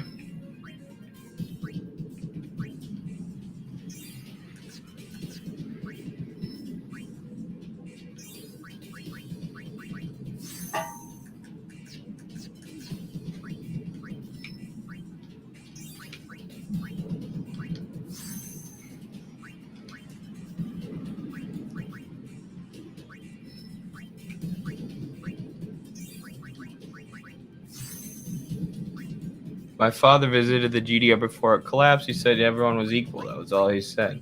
Yeah, now in a lot of those former Soviet countries, when they're anti-communism policies have just turned into like pro-fascism policies in Ukraine and the Baltic states.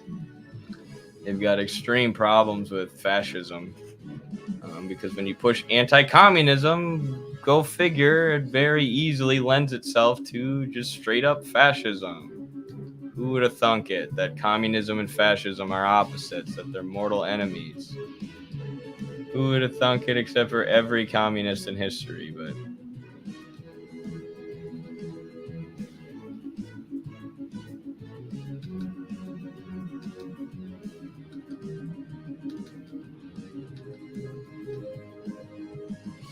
just beating this thing up. I forgot to poison it.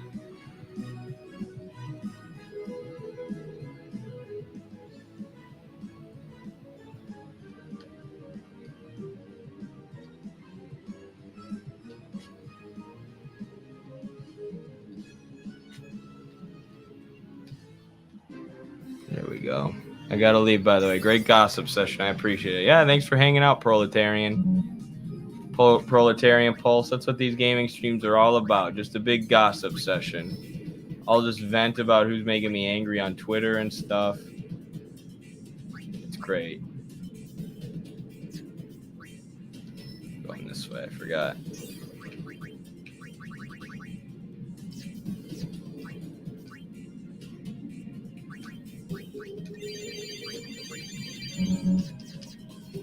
Gotta go that Destiny route. Yes, I have to become a StarCraft champion.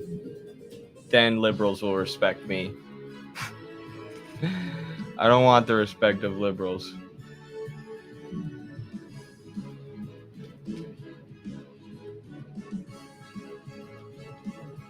Oh, why didn't I use haste? I'm so stupid.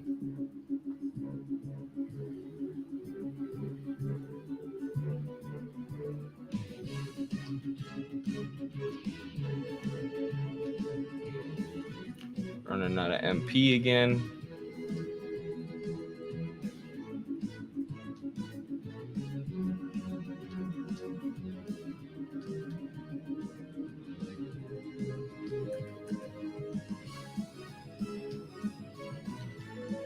Just attack, it'll be fine.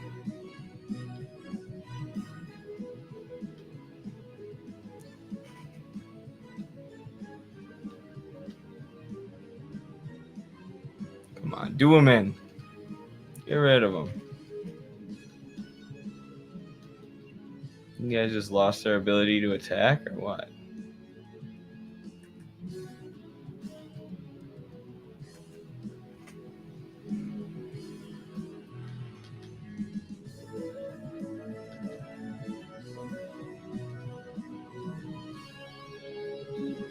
Why isn't this guy fighting back?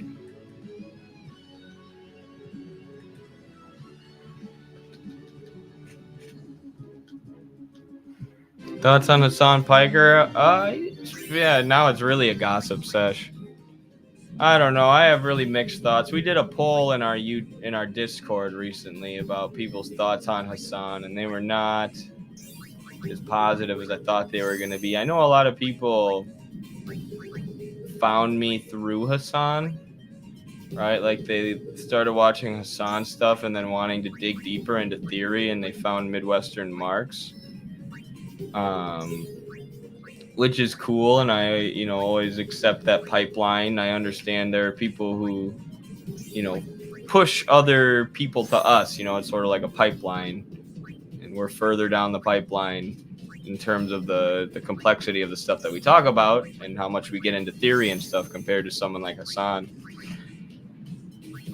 So I do appreciate that he has a massive audience, but I do think he gets too wrapped up in culture war stuff. And I think sometimes he doesn't think about what he's saying and how it's going to make the socialist movement look. Like when he said streaming is harder than a regular job. Like, come on, dude. Don't say stuff like that if you're a socialist. You're making socialists look bad. But, he does a lot of good stuff too. So you guys should have Jackson back on for an interview. Yeah, definitely. Eventually. For sure. All right, y'all. I'm going to call it quits there. We didn't defeat Sin yet. We defeated his head. We'll defeat the rest of Sin last time, but we've been going for over 2 hours. This is the longest I've ever played video games in my life, I think. It was fun hanging out with you guys and gossiping about communism and stuff like that. We'll see you next time. Solidarity.